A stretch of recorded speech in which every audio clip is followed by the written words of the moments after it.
creative company is so delicious, and the creative process is one of my favorite subjects. How humans can create something out of nothing is wildly exciting to me. And one of the best ways I love to spend my time is writing and recording my songs. Ruth Mendelson is a New York Times Critics' Pick and Emmy nominee composer, producer, and arranger. She's been writing scores for documentaries for HBO, National Geographic, the Discovery Channel, Disney, Animal Planet, the Learning Channel, A&E, PBS, CBS, NBC, as well as creating multimedia surroundscapes for over 25 years. Ruth is a keynote speaker, music director, and author. Her novel, The Water Tree Way, is a favorite for children of all ages around the world. She's an active humanitarian dedicated to education, the first woman to teach in Berklee College of Music's film scoring department. Hello, hello. Hello, hello, hello. Hello. Hello. Greetings and salutations. Ruth. Happening. How's it going? It's going well. Summertime. I love summertime. Summertime. Really cool. Year-round time. Yeah. Yeah. It's good to see you. It's been a minute. It's good to see you too. Yeah. Yeah, no kidding, right? So, how's the multi-instrumentalist composer film good score, everything person doing? Chilling out, which is important. Yeah, you taking a break? Yeah, it's really important to do that. And none of us do it enough, do we? It's insane. Yeah. So I have been saying no to a lot of things lately so that I can just have time for me.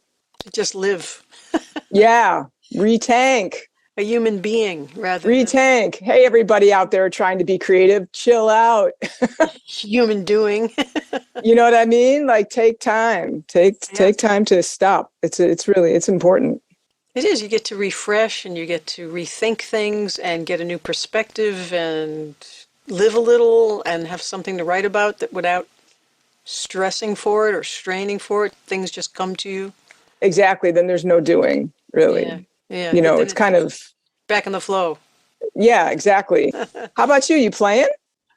I have been resting as well. I, started, who knew I was started a podcast and, the album Snowcake just came out in April. Was it March or April?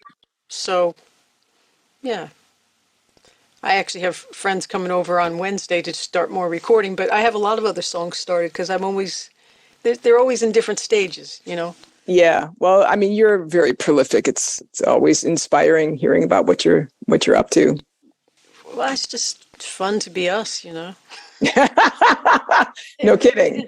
It really is. And I remember borrowing a phrase, and I've been saying it ever since I heard you say it. You said, "I'm dedicated to a healthy mind." Yeah. Huh. Yeah. I liked that. Was wise. That was good. Yeah.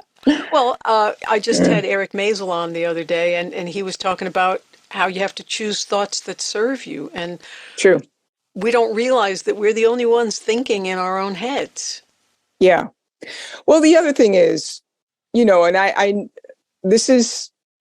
for me, there's no distinction between, and this is not trying to impose any kind of belief on anyone at all, but for me, there's no separation between having a spiritual sense of myself and being creative. Oh yeah, no. And so the aspect of understanding the anatomy of the human mind, the mind is designed to be critical. I mean, there are aspects of the intellect that are designed to be critical, and it's taken me all this time to really understand how to work with this so that I have the reins over it rather than it having the reins over me. So, it's, I hear a lot of people, especially like with students, talking about how they can't, get out of feeling like their work sucks or whatever. And it's just bringing in that aspect of the mind too soon. It's just not understanding one's own mind that can create blocks. Yeah, because our brains are trying to keep us safe. So it's looking for a problem. Right. It's still thinking that it's being, pursued by a Tyrannosaurus Rex or whatever, Right. It hasn't evolved past that stage. We're not being chased by dinosaurs anymore, you guys, but the mind hasn't caught up with it yet, And have you gotten into the work of Dana Wilde or Brooke Castillo and learning about the RAS in the brain? Mm-mm. That's a really cool thing. The reticular activating system is like a magnet in the Uh-huh. brain that scientists have discovered not too long Yeah. ago, I guess. And it's Hmm. always bringing us what we think about and talk about and believe. It's always giving us Right. more of that. So it's Right. important to give it something to think about that's actually worthwhile. Like, what should I put in for a bridge on my song rather than, why am I such a jerk? Right. Exactly. Exactly. Toss the dog a bone and make sure it's a good one. Yeah, because it's going to keep giving you answers. And if you ask stupid questions, it's going to give you It's answers you it's don't gonna want. it's gonna give you stupid answers. Yeah, yeah. Yeah. I love the Yeah. toss the dog a bone thing because I'm always thinking that my brain will eat itself if I don't give it something to do. That's a crazy image. It is. It is. Yeah. Woohoo. And I never liked when people say, well, my brain's my own worst enemy. And it's like, you're the one doing the No. thinking in your brain. You just have to every day practice about it. And there's a Yeah. wonderful talk with Jim Carrey giving a graduation speech at a meditation college. Did you see? Yeah. Yeah, I've actually seen that. That's really good. And he's talking about how he has to tune himself thousands of times a day. That's And correct. you and I play a stringed instrument, so we know how you have to keep tuning like all day long. It's not Yeah. enough to tune it once. Right. Right. Exactly. I mean, it's really important, like living um, with soulful intention. Yeah. I literally will not get out of bed in the morning until I've already set my intentions. I mean, I've been doing this for years. Oh, that's a cool thing. And Yeah. what are some of those intentions? Are they talkable? Some of them are talkable, some of them are probably not. But well, first of all, to be a clear, vibrantly clear and buoyant instrument for the divine for that day. Nice. To be a good student, to learn at least one new thing the upcoming day, to notice at least 3 beautiful things that day. Nice.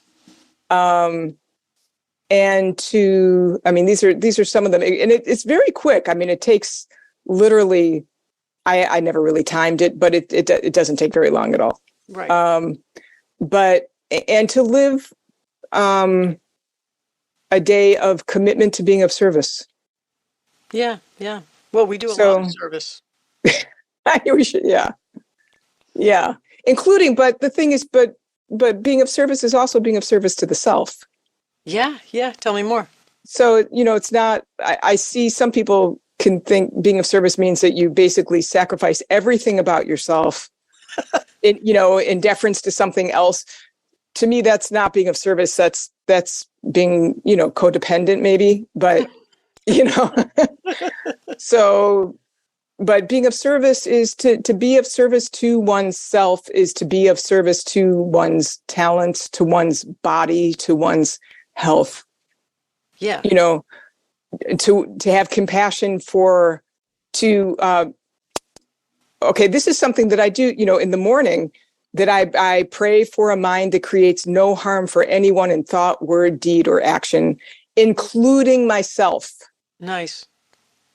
But rather my thoughts, words, deeds, actions bring auspiciousness to myself and all life around me. Mm. So, the self is included in this. Absolutely. It has to be first. It's kind of like... Yeah, right. Because if you don't have that, you don't really have much anyway. So put the oxygen on yourself first. Exactly, like that. So, yeah, just like that. those kinds of things, That's really cool. Yeah. You mentioned the students not having confidence. Yeah. One of the things I like to tell folks is, and everybody has different thoughts on this, but not for a big head necessarily, but just that you're in the same club.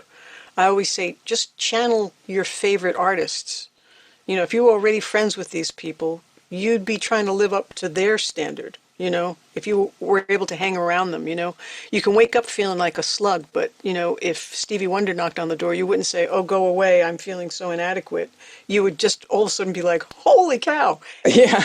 Maybe show him your stuff or whatever and like have some kind of a conversation or make some music together. So I think sometimes we can easily get into this false humility thing of thinking, I'm not that good. And really, you just want people to pat you on the back.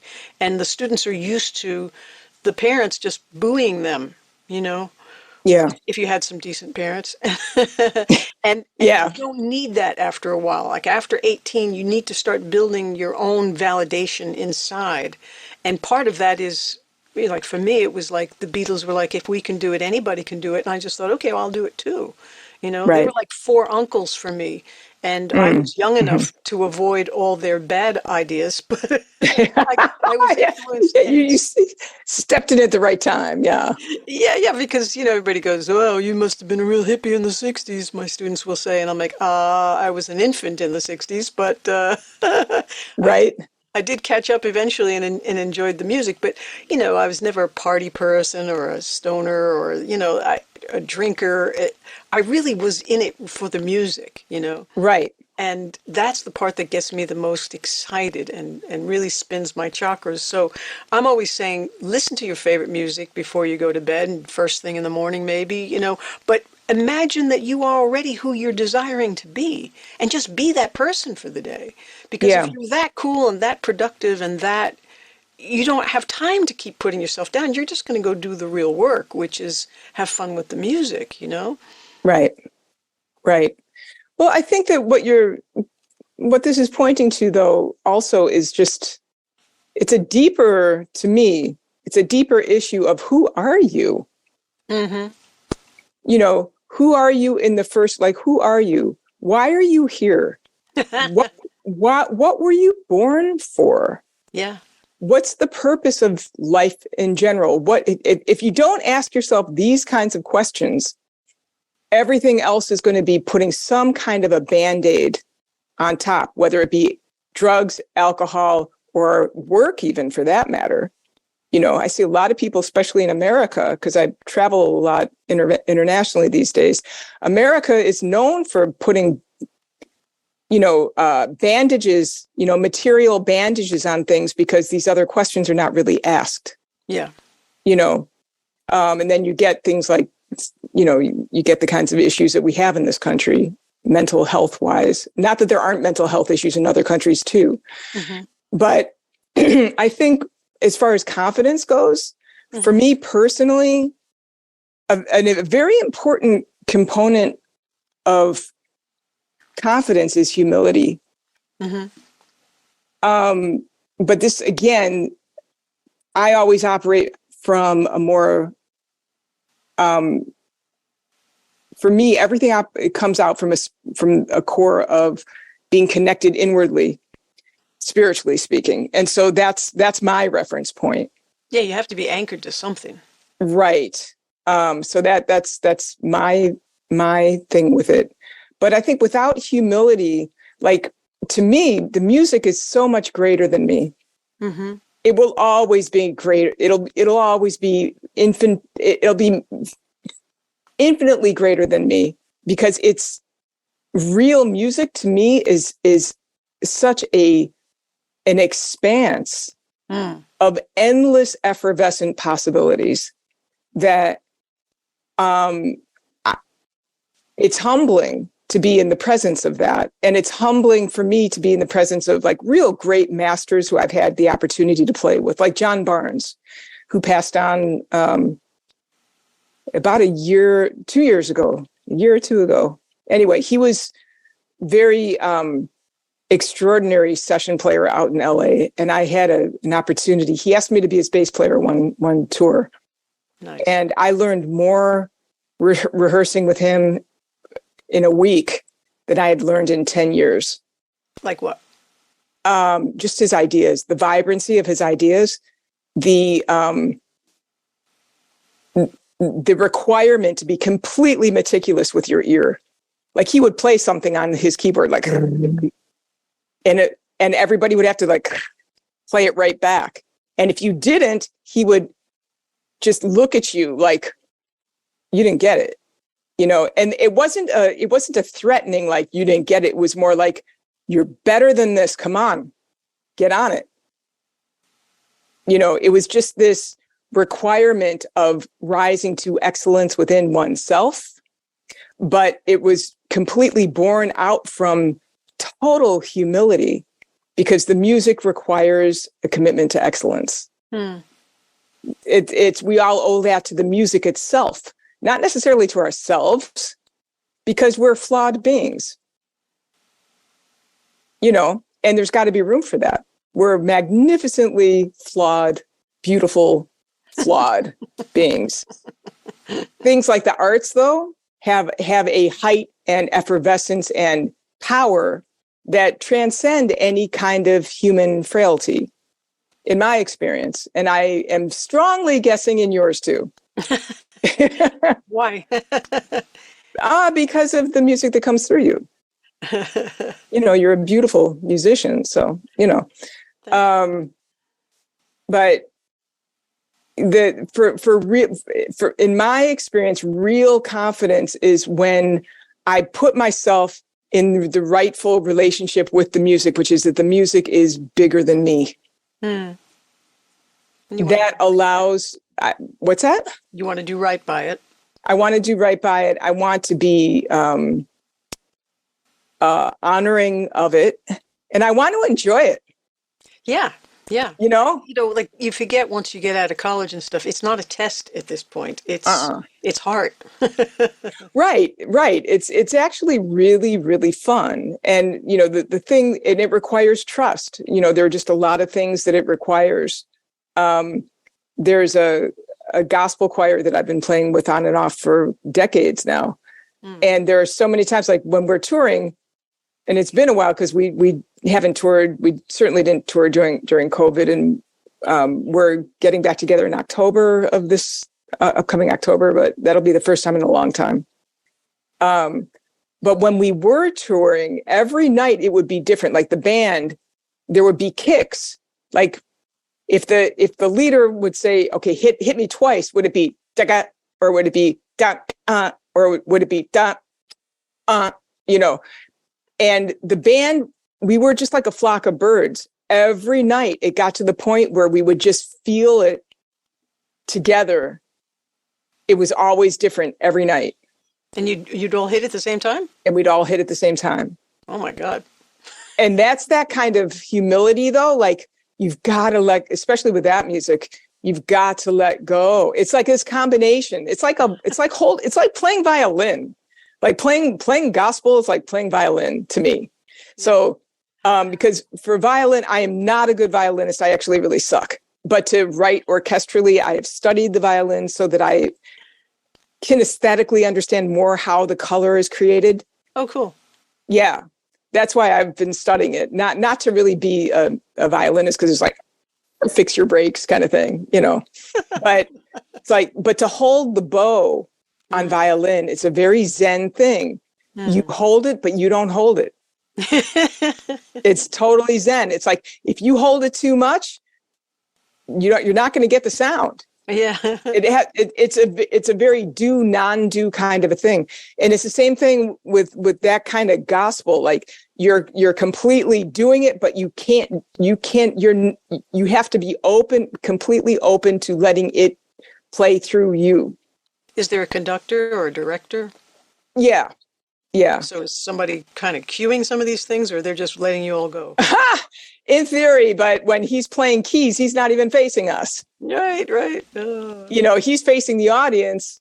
So, yeah, this is Eric Dozier. Like when and there have been times like we've been on stage and he'd start a tune, or he would call out a tune that I have never heard in my life. Mm-hmm.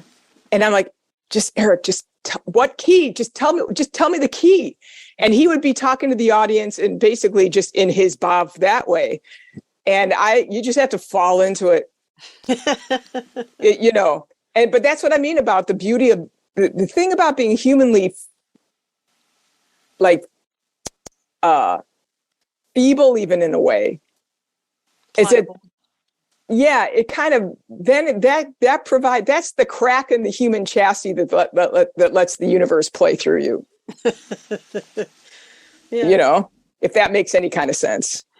I don't know if that does or not. If that's your thing, It's kind of, well, that's my experience. There are times when But I mean, I- I've played with musicians from India who are just impossibly talented, who know, their precision rhythmically is frightening. yeah. And there was a time I was playing a set with these musicians from India, like master musicians. I didn't know any of the songs, and they all had very intricate stops, like just crazy stops with different time signatures and all this. Somehow I felt like a marionette, honestly. I was being played because I caught all of them and I'd never even heard it before. That's cool. That's cool. What's probably your intention, and your desire. Yeah. And Tuned in. Grace. Yeah, Grace. uh, and Safety net. yeah. And it's interesting going in this direction. That doesn't happen all the time, but I'm just saying, like, but every time they have happened, they kind of had to happen because I was put on the spot. Right. But what got me through it was understanding that the music is bigger than me, with that humility piece. Yeah. And not everybody puts you on the spot. I mean, there are some musicians that's their thing or that's their trip or whatever. And if that's fun, people will join in and have a go at it. If it gives you ulcers, you won't. Oh yeah. Well, yeah. No, yeah. This is just to say, though, that I think that we're all really great safety experts. And that's a really important stage. And that's a very important thing to have within oneself. But also creative innovation is going to require risks. And that's something that I certainly have had a ton of experience with. Now I'm taking a break. Like when we first started talking, I was saying, I'm taking a break, but that doesn't mean I'm not doing stuff. It just means I'm not professionally engaged in projects right now. Yeah. So what are you doing? Shedding. Nice. Yeah. Revisiting all the instruments you play. Yeah, just rudimentary shedding. Nice. Triads. Yeah, it feels good. It does. It's just a beautiful thing. Just to, the more I play or the more I write, the more take it. Alignment. Exactly. And taking it, simplicity. Yeah. Now, we were at Berkeley as students together, right? Yeah, we were way back then, in the day. Yeah. And you graduated in 83? I actually graduated in 85. 85. So we were different. Yeah, we overlapped. I graduated in 82. Yeah. And then when did you start teaching there? 97. 97. Now, what brought you to Berkeley to be a student there? Honestly, to be a student there. All right. All right. I'll go there. The honest truth is I was in Colorado at the time, working as a musician, studying forest biology. And I had a dream where I was told to move to Boston. Nice. And it was crazy in the dream. I mean, I actually wrote the whole dream down when I woke up and decided 6 weeks later I was going to move. Wow. And everybody out there thought I was nuts.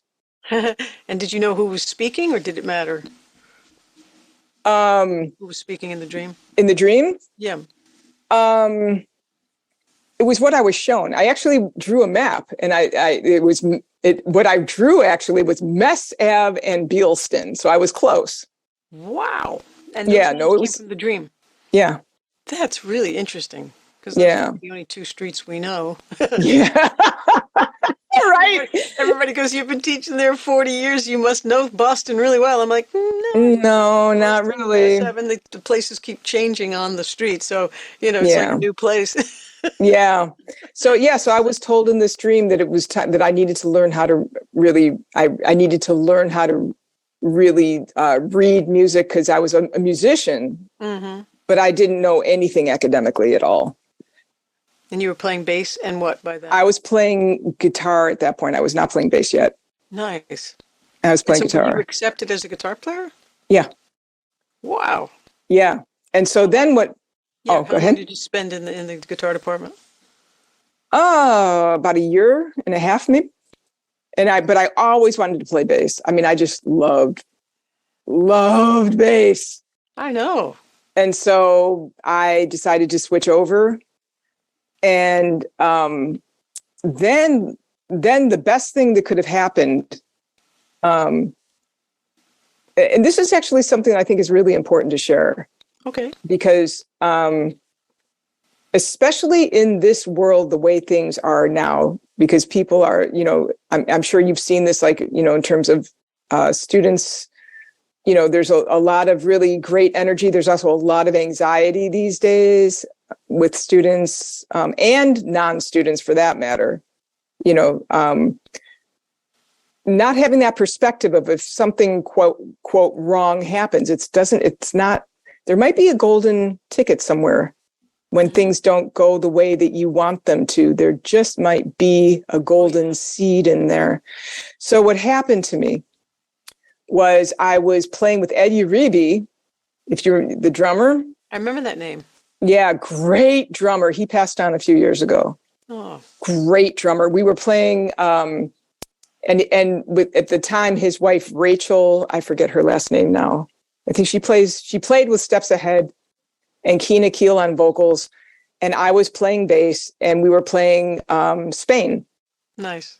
By Chick Corea, and I was playing the melody with the vocalist. And we were doing live to 2-track. Wow. And we were doing take after take after take.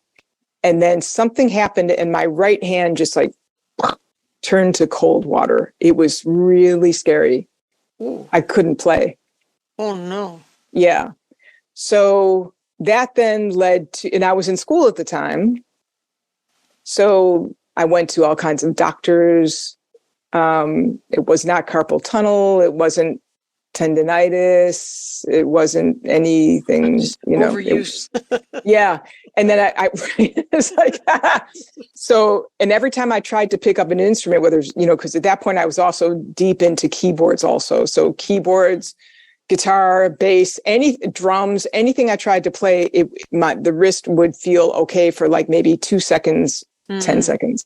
And then the same thing would happen. And so there was a sports doctor who I went to, who actually was a really arrogant kind of a guy. I did not really vibe with him at that level, but he ended up giving me the best advice.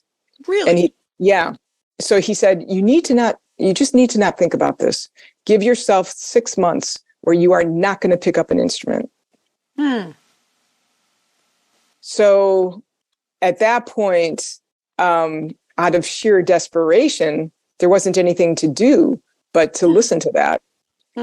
That was the best thing I possibly could have done, because then that led to my mind asking me the questions. How can I stay involved in music if I can never play again? That led to composing. It's like, well, I don't need to be able to play to compose. Wow. Because I have my ears. Even if I don't have the ability to play, I will always have my ears. Right. So I started taking composition courses. So I left the focus from bass studies to composition. Okay. And that's when I started exploring scores, orchestral scores, just a whole, pantheon of different instruments.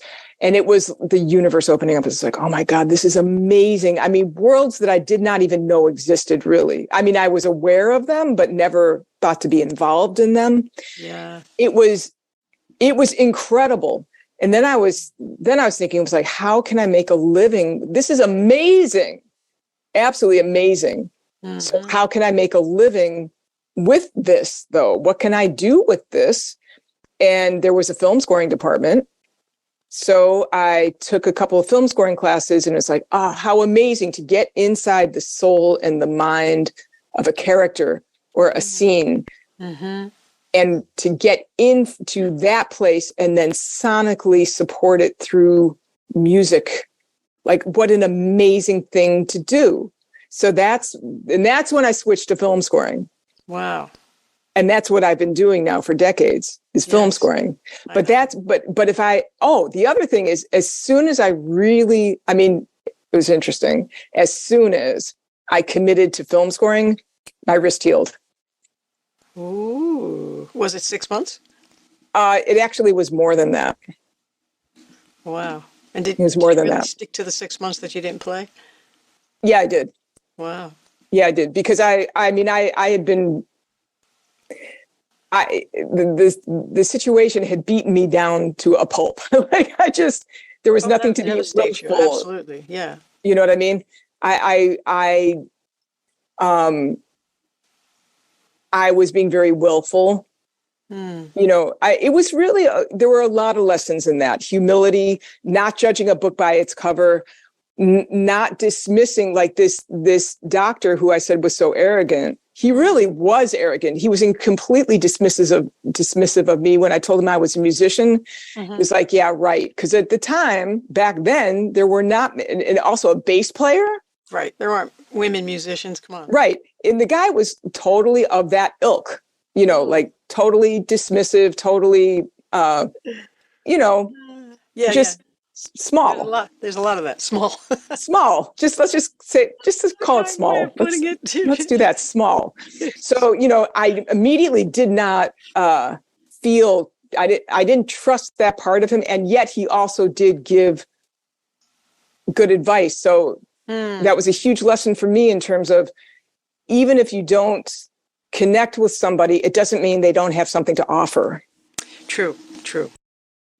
Which I think in this world is really important because, we're in a world now all over the world where it's like, it's been said, the true mark of culture is the ability to agree, to disagree. And I think that's something that we're losing sight of. Yeah. You know what I mean? So, to be able to see value or to be open to something being of value, even if you don't initially see anything of value. Yeah. Is a really important characteristic, which I frankly did not have up until that moment. Yeah. There's infinite ways to be and to think and to live. And if you can figure out how to please yourself and not hurt yourself or someone else, you're okay. Yeah. When did the Bob Vila shows that I was recording for you? Oh my God. happen? Were those some of the first film scoring, TV scorings you were doing, or that was absolutely some of the first. You were like recording in my living room or my studio or wherever we were back then. Yeah. Wow. That was so long ago. And recording to tape too, which was great. Yeah, exactly. Real tape. That was so basically what happened was the way that gig, because that was my first break. And you had that for a while. 17-year run, actually. So royalties for that, Bob Vila. Nice. 17 years of royalties, which I didn't even know I was due, but BMI called me. Wow, fantastic. I mean, so much of my career, it's been just kind of, things happened despite me. Because I didn't know anything about anything. But I was, what's that? We learn everything as we go. Yeah, we do. So I was newly out of school and I didn't have any gear. I didn't have any connections. I didn't have anything that you're supposed to have. As a film scoring person? As a film scoring person. Oh. And there was one morning I was I was washing my hair. And I just got this sudden hit to just call this person. Her name just kind of flitted into my brain. And she was a film composer who actually was successful in the Boston area, and she was moving to New York. And so I just got this hit to call her. So I looked up her, and I didn't even know her number. I didn't really have a connection with her. I just heard about this. And so I ended up calling her, and she said, "Oh, you know what? Why don't you call this producer? I work with him a lot, but I'm moving. I'm not going to have time to tell him that I told you to give him a shout." That's what led to the Vila thing. He was the director of the Vila show. Nice. Yeah. So That's How these things, fantastic. Good yeah. thing you were washing your hair and got the hit. Good thing I followed through on it. Yes, exactly. Yeah. I heard a great Yeah. idea, but I let it go. It went down the drain. Yeah. Well, how about you? Like, how did you start at Berkeley? I heard about Berkeley when I was 11 and started using the William G. Levitt Modern Method guitar books when I was studying with Lou Sabini. Wow. I've been taking lessons for 2 years so far and went to that book, and I found out there was a college where you could just study guitar. I thought, man, I got to go there. That's cool. I know. It's a little insane now how long I've been there that I've wanted to be there since I was 11. It's like, huh. But I Right. would have gone to Berkeley wherever it was, in the world. It wasn't like I had my heart set on Boston or anything. I just wanted to be eat, sleep, drink guitar, and Berkeley was like the best place on earth for that. That's really cool. Well, to have that drive. Yeah, yeah. But I always Yeah. wanted to write my own songs and record and be able to arrange and play a lot of parts and invite friends to play parts. And Hmm. they didn't really have that as a major at that time. It was like Right. you're either a performance major, or did they even have film scoring in 1982? I'm not even sure if they had a I major. don't even know. I mean, I Might have been, wasn't, yeah, actually they did. Yeah, they did. could have been just a select couple of courses and not necessarily a full major yet. Like I think MP&E became a major right in 78 or 82 or something like that. It was already too late for me to switch whatever. It's like I really just wanted to be performing my own songs. But it didn't jive with the guitar department because I wasn't jazz and I wasn't classical. So Right. to do my own thing was quite an uphill thing. But I didn't care. I just sort of closed this off, talking about my heart and soul here, and kept what I really believed to myself and just played the game, did the requirements, and then opened back up and used everything that I felt fueled me and made me supersonic, because I think the whole Berkeley experience is just tremendous and what it does Hmm. to turn you into a really great musician. Yeah. Yeah. Yeah. But I think that this is, I mean, we all, if we're really being true to ourselves, we all, it's going to require innovation for each and every one of us. Every step of the way. I mean, no kidding. You don't set it and forget it, that's for sure. I mean, you're No, reinventing yourself constantly. constantly. It's the same thing. Absolutely. It's the same thing as a film composer also. Yeah. There isn't,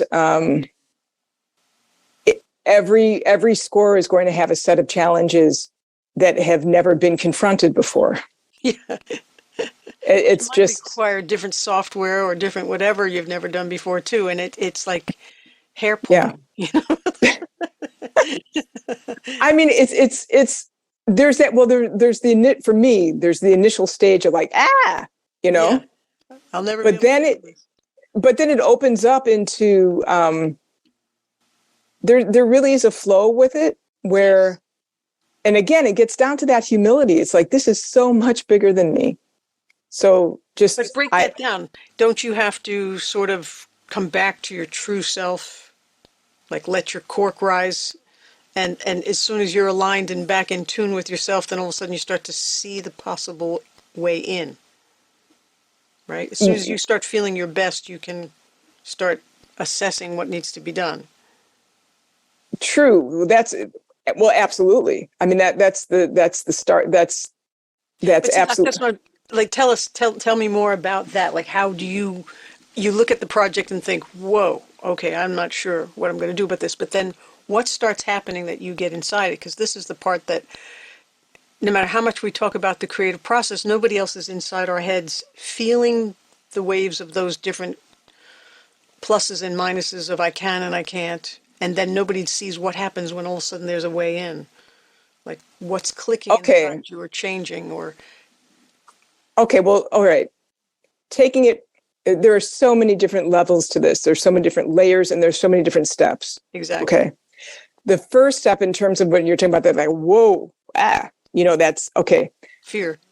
Here, yeah, exactly. Absolute trepidation.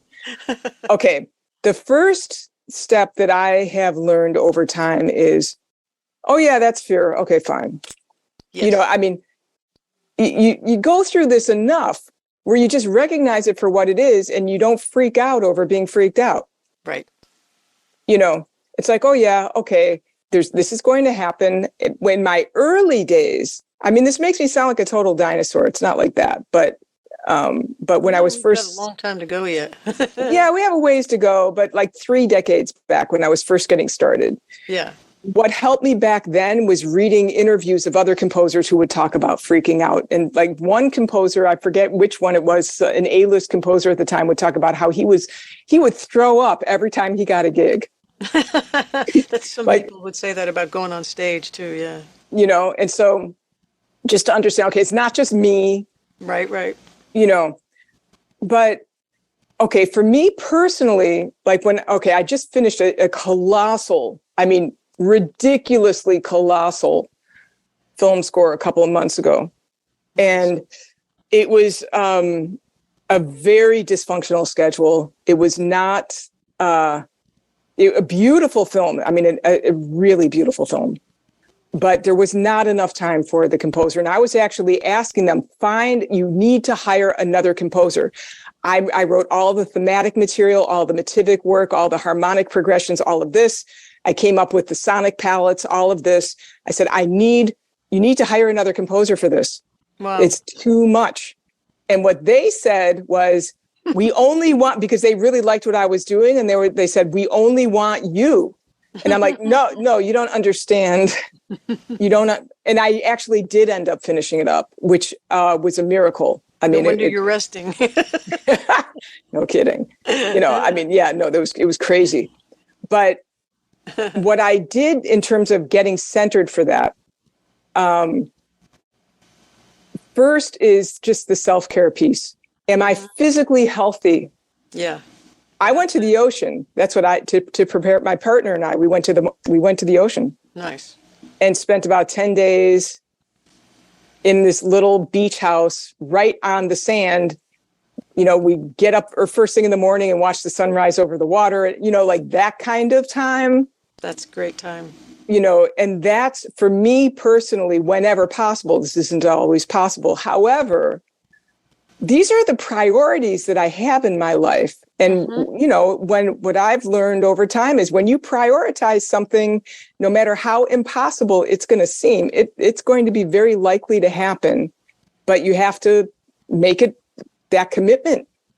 Okay. So my commitment is, okay, I need to be really healthy. I need to get myself in nature and aligned with nature first.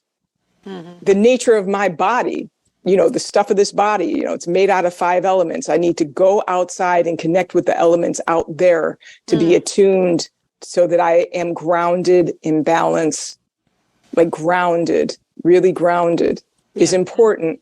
That because also for everybody, you know, whatever grounds you, you know, whatever grounds you, because also the creative process can also be very up here, you know, somewhere. So the body needs to be grounded in order to be able to manifest it. Am I earthed? So yeah, before going off into orbit somewhere. But so for me personally, that tuning in, the first thing I do in preparing for a big score has nothing to do with the score at all. Yeah. It has to do with my health. Nice. And taking care of that. And also, I have to say, if anybody out there listening who is considering film scoring, I always negotiate for time as well as money. Oh, that's a good point. Yeah. Because I need time to take care of myself. I mean, that's imperative. And, good. You know, that's what I find is like 9 times out of maybe 9.1, they always have more time, even although they initially tell you they don't. Of course. But because with the film industry, much of it can be very mismanaged. So they'll just throw together an arbitrary thing for music. Yeah. But nobody's really necessarily, I mean, this isn't true all the time, but a lot of the time, how well has this really been thought out? how much more time can you possibly? I mean, I did a National Geographic special for Jane Goodall a couple years ago. Right. That they wanted it due on Christmas Day, which inherently I knew that's bullshit. Nobody works on Christmas Day. Right. Why Christmas Day? It turns out they didn't need music until February 11th. Oh my goodness. But they were adamant, we needed Christmas. We needed, They just wanted it off their list. right, without thinking. Yeah. So anyway, but in terms of really tuning in, it's the self-care pieces first, and then taking the time to really tune into, in terms of a score, what is this story really? Who are these characters? What do they mean to one another? How are these characters whatever the film happens to be? Yeah. Like, what is this really about? Writing music is the last thing I do. Mm-hmm. It's really taking the time to really first be with self, then be with the story, then start to write. Nice. Yeah. What's the name of this film? What's that? What's the name of this film that we could look forward to? That last one was called Our Promise. Cool. And it's a really powerful documentary about soldiers, U.S. soldiers who have died on foreign soil, and some of their life stories, and deep stuff from World Wars I to there's a lot in there. It's pretty deep. Wow. Yeah. But anyway. And so one cool gig leads to another. Yeah. It's a combination of networking, continuing to network, and then but a lot of times just calls will come in just kind of out of the blue. That happens a lot for me. And then how are you actually going about composing? How much thought goes into it that's technical, theoretical versus emotional? It feels right, I'm following a melody by ear. It's different all the time, but can you give us some examples of some of the things that have come out of you that you go, this was a cool way that happened? All of it. Yeah, I know. I feel that way too. Honestly, all of it. I mean, I don't. The intellectual stuff comes in terms of, working with different, creating mock-ups, working with different libraries, and how am I going to layer this, and how am I going, the technical thing of, to add that realism if I'm not already working with live players. Or it's a hybrid scores. There are a lot of hybrid scores these days where it's a combination of, synth and live. Yeah. But it's all intuition, honestly. I don't really, it's not so much of a logical process for me. Right, I mean, me neither. Yeah, it's logical getting later when you have to write it down for other people, but right. That's where the logic comes in. Exactly. But the actual creative process is really intuitive. But were you writing on guitar then before you even came to Berkeley? Yeah, I wasn't even regarding it as writing though, because I make stuff up. I make stuff up. Exactly. Yeah.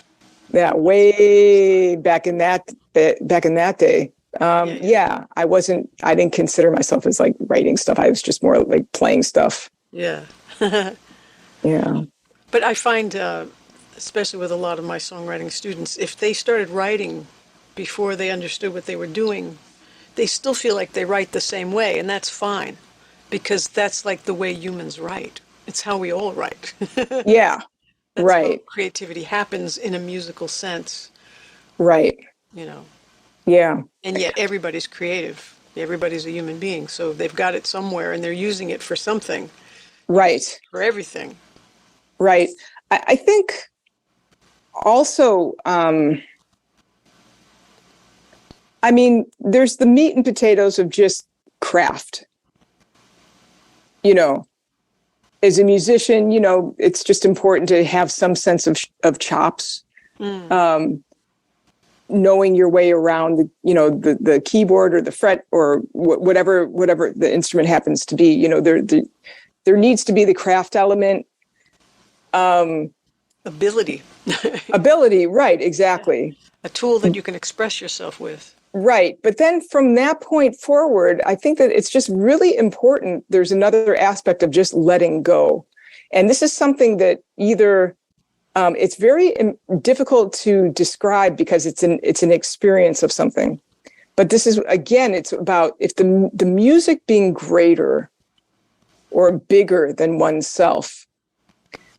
For me personally, what's the most important in terms of the film scoring work, in terms of the musician work, in terms of being an author, whatever, it's to contribute something to this world, you know, so that this world is better. It's an attempt to bring something into this world to help improve things. That's the incentive for me. And that incentive brings ideas for me personally.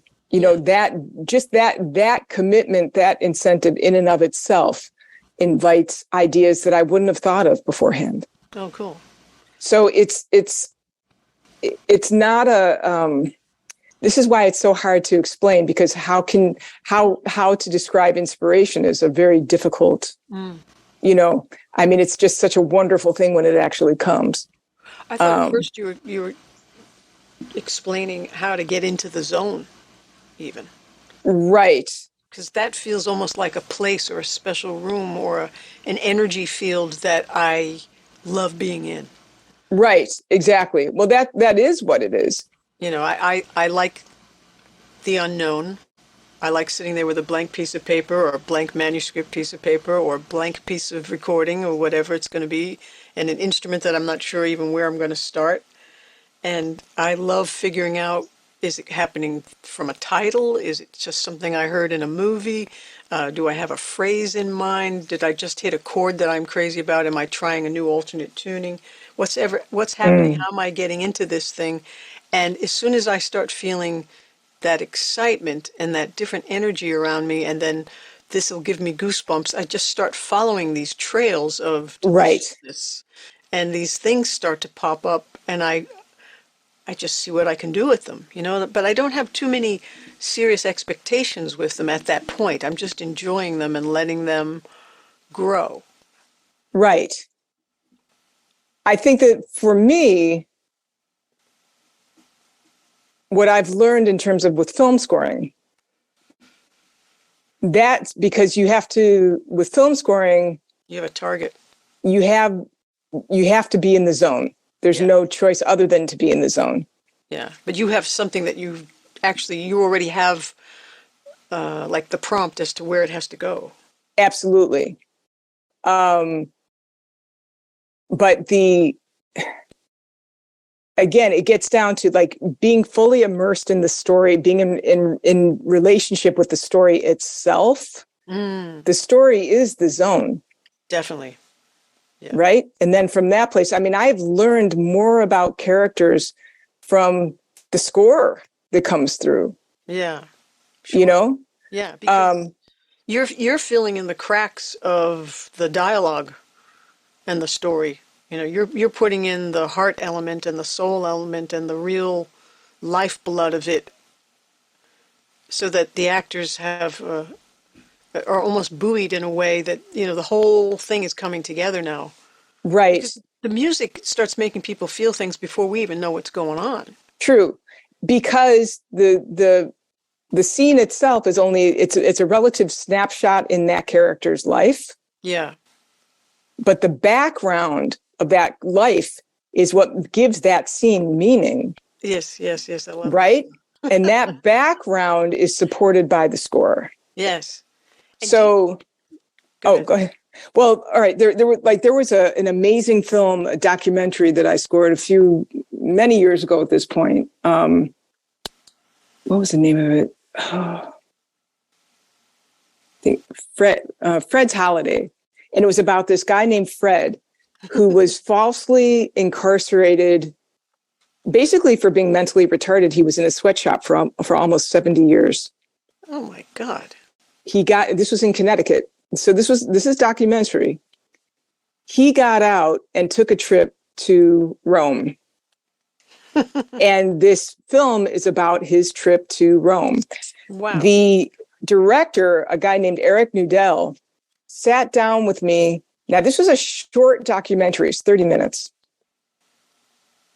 He talked to me about Fred's character for 5 hours straight. Did you take time out for meals and stuff? Yeah. Yeah, I actually had dinner over at his place. It's all about the food, please. Yeah, food's included in this with this gig. It's pretty cool. Yeah, you definitely chow down. So I learned every nook and cranny about this character's life that was none of this stuff was on screen. No. But because I had that background, the music itself was able to carry the insight of that background. Exactly. Right? So the score is filling in all of those other gaps. Exactly.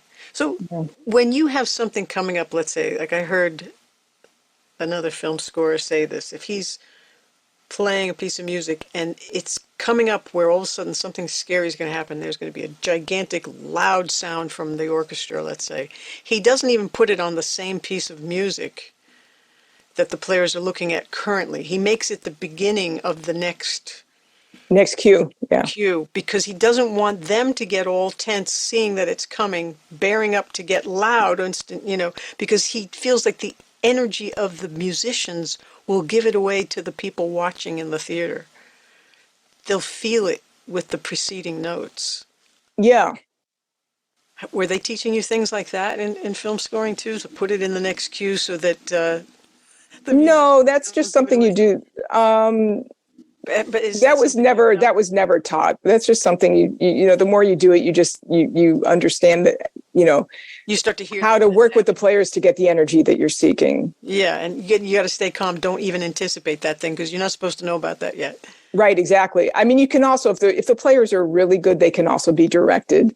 It's like you can say to your players, do not give it away. Yeah, don't look at it. Don't give it away. This is, in fact, understate it. Like there have been times when I've said to, in an instance such as that, there, it hasn't been there've been a couple of instances where I've said, just underplay it here so that you're not giving it away. Mm-hmm. Wow. So that's just another way of achieving the same end. Yeah. Now, has conducting been a big part of this for you? Do you do all your own conducting? Yes. And COVID really, changed a lot. Yeah. For that. Because it's just been, then it became so much a matter of remote recording. Mm-hmm. But yeah, I love conducting. It's really fun. It's because then the musicians, then I become the director and the musicians become the actors. Yes, sure. Like what I love to do in, working with musicians, I always show them the scene that they are playing on before we record. So they can start feeling what they're supposed to feel. Absolutely. They're a part of the film. Absolutely. Yeah. That's what Burt Bacharach used to do. He used to even put the lyrics underneath the horn parts so that the horn players could understand what they're supposed to feel while they're playing their part. Exactly. I love stuff like that. Yeah. You're trying to get everybody to be on the same page, Exactly. At least in the same room. Yeah. No, yeah, no kidding, right? Don't go on vacation yet in your head because we're still here. Yeah, no, it's really important to describe the nuances of the scene to the musicians. Yeah. I mean, it's really important. There was one cue that this was a long time ago. There was a scene from this, it was an HBO film, and another honky tonk girl says she will, which is just a way long type, right? And so it was the final scene of the film, and I handed out the parts to the string players, and it was just It was E flat above, like a minor 10th above middle C. It was E flat tied footballs for 25 bars. That's all it was. It was one note for 25 bars, and it was just strings. Yep. They can keep that going. Yep. And they looked at me like, what, you know, Oh, great. Footballs indefinitely. Right. Exactly. You know, Thanks so much.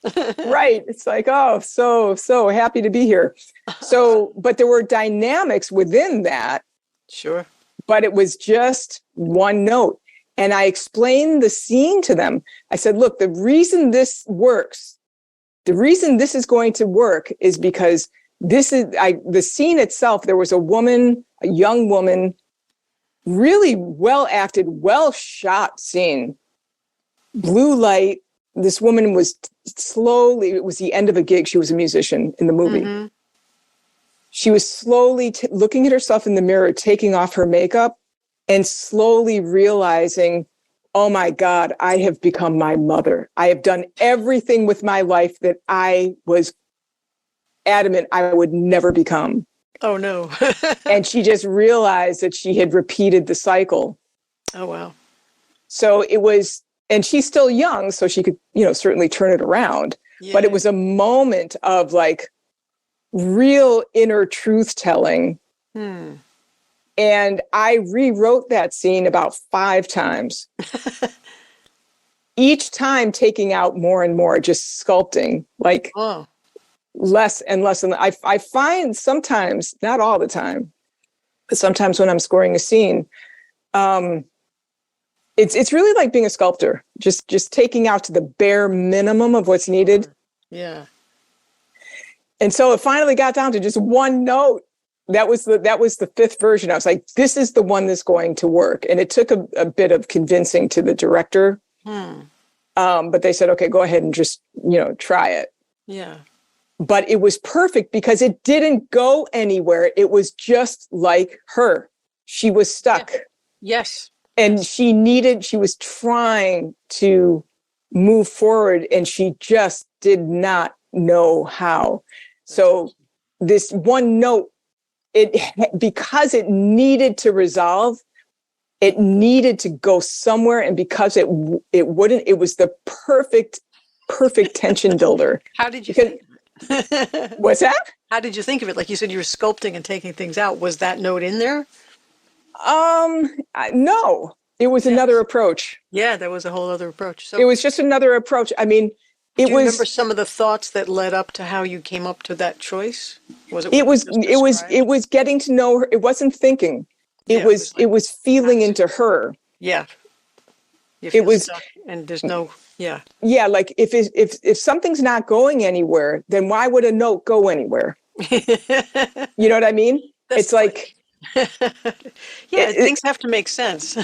Right. And so but it had to be poetically done because if it were just literal, then it really wouldn't have worked. I know, but it's interesting how some things become really corny if they become that kind of typical thing. And some things are just so perfect that you just go, wow.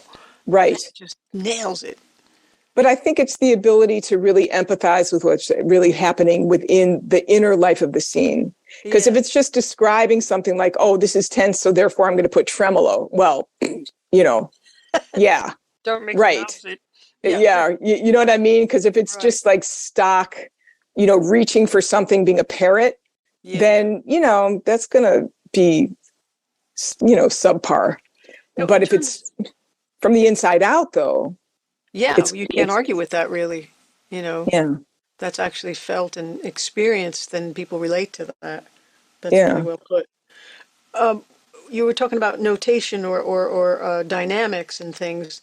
Yeah. I always felt like there weren't enough directions in the language of written music to even get to the details that I want a player to play sometimes. Like, how do you get from them what you actually need when, in some ways, that notation is limited?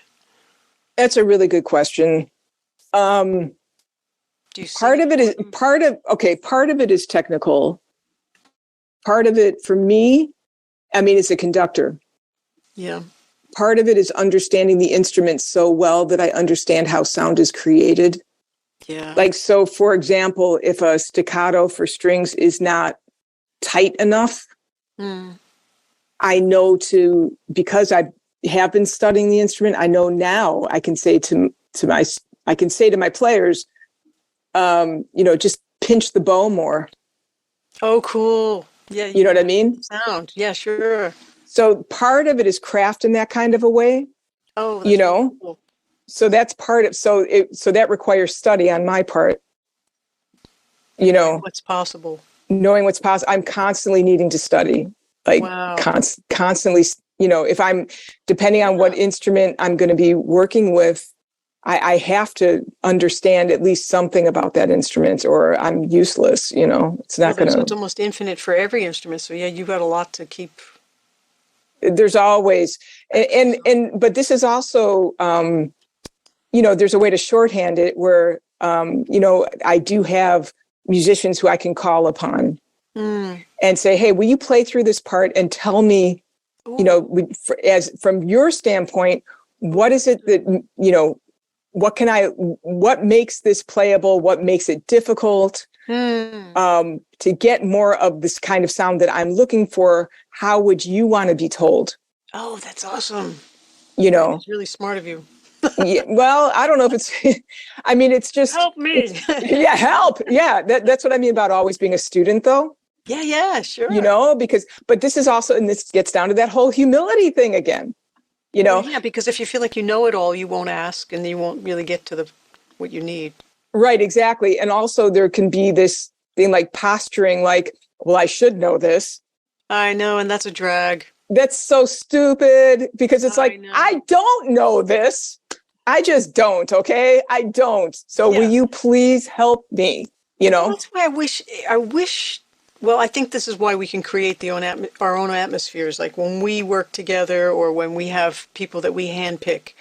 Yeah. The mutual understanding is mutual respect, mutual love and admiration. Most of the time, if you know somebody well. Yeah. And if you don't, it's polite and inviting and welcome. And you're the perfect person for this. I'm not judging you. There are no grades. This is about trying to do the best thing for the music. And I want your ideas and I want you to, take in some of my ideas and let's get there together. If there could be this thing where I'm not judging you and you're not judging me or looking down on me or thinking that I'm looking down on you, then we're okay. But, it's trying to get past all of our freaking hang-ups to just get to what is fun about being together and what we're trying to accomplish, Screw that. That takes a lot of willingness. It does, and it's a paradigm shift, though, too. Because, it's the way that I'm hearing what you're talking about, this is the cooperative model, not the competitive model. Yes. I've never even heard that put as a thing, but I've never been part of the competitive model. I don't understand it. I don't participate in it. I don't either. It did anything for me. I don't either. And it's something that, in film scoring, I can be up against that quite a bit. It can be a very competitive, not in school, because in school, I insist on the cooperative learning. It's not competitive at all. I don't care if you're a, quote, burning writer. I could really care less about that. It's like, are you writing from your heart? Do you care about this topic? Like, what are you, how are we working together to contribute to this film, period? You can tell when it's thrown away. You can tell when someone's just egoing out on something or it's all in their head. Right, exactly. And the thing that's really, right. And I have to say also, just in terms of just the industry and the world, et cetera, there are a lot of structures that are really falling apart now. And it's a great thing because now there's more room for this kind of thing that we're talking about. Yeah, Carly Simon, there's more room in a broken heart. So we can rebuild it. Yeah, exactly. Because what never worked, what doesn't work, never worked, can't work, and now no longer works. So, it's not supported anymore. Well, what kind of competition are you encountering? Okay, well, all right. For example, there was a gig that I got. Now this is with a filmmaker who I work with quite a bit. I'm going to be working with him again this upcoming spring. Great filmmaker, but very, very competitive vibe. Like when he first hired, well, okay, now I really pursued him. Mm-hmm. One of his producers called me, who knew me and knew that I score films, and told me, look, this guy's getting ready to score this film. He doesn't know who you are yet. You are the person you have to score this. You have to be the one to score this. Nice. So just get on his radar. So I learned about the film. I was really interested in it. And I was obnoxious. I was calling him like, hey, my name's and I score films and I hear you have this film and I would really be interested in. I mean, yeah, I came on really strong in a way that I normally don't. Huh. But this was a known gig without a composer yet. Yes. So I was like, okay, I'm just going to go for this. It got to where he said to me, if you stop calling me, if I give you this gig, will you stop calling me? I love it. And I said, yeah, that sounds fair. That's cool. The next best scenario of that is, I'm so sorry I haven't gotten back to you. I feel so bad. What can I do to make this up to you? Okay, I'll hire you. Right, exactly, like that. I've had that happen. That happened to you? Okay. Yeah, so, it's like, well, you were the first person I thought of, because they're just trying to make up for lost time. Right, yeah, exactly. So then it came time, though, for me to meet with the team, with the editor and the producer and the director, the way that it works. And this was the competitive part, because they really wanted Mark Isham. They wanted another composer from LA to score this. And apparently he was unavailable. And the director kept saying to me, you're not our first pick. And I'm like, why in the hell would you say that to someone on your team? Yeah. Why would you possibly say that to someone on your team when the team is what is going to make this film work? Yeah. I mean, it was such an ego-y. And then the editor looked at me because I'm a woman. I found out later, it wasn't any huge surprise to me, but I was the first woman composer they'd ever seen.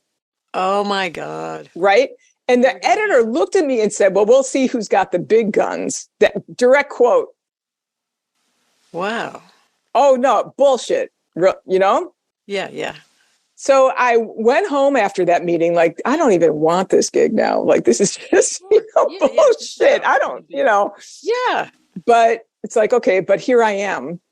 And the film still is, in spite of these people, the film is a good one. Mm. And I just put all the bullshit down and just wrote from my heart. Mm-hmm. And I have to say, to the director's credit, when I submitted that first cue later that week, from that moment forward, he became one of my biggest advocates. Nice. Like he totally changed his tune, like completely. Like he was just incredibly, yeah. But all I did was work. Yeah. You created the space to say, listen to what I have. And he actually listened and heard you. And I did not write in a competitive way. No. I wrote in like what you're talking about, the cooperative way. Let's work together. Because even although they were doing what they were doing, my commitment always when I'm working on a film is, let's work together to make this thing be the greatest contribution it can possibly be. Yeah. So adhering to that, the music came out from that place.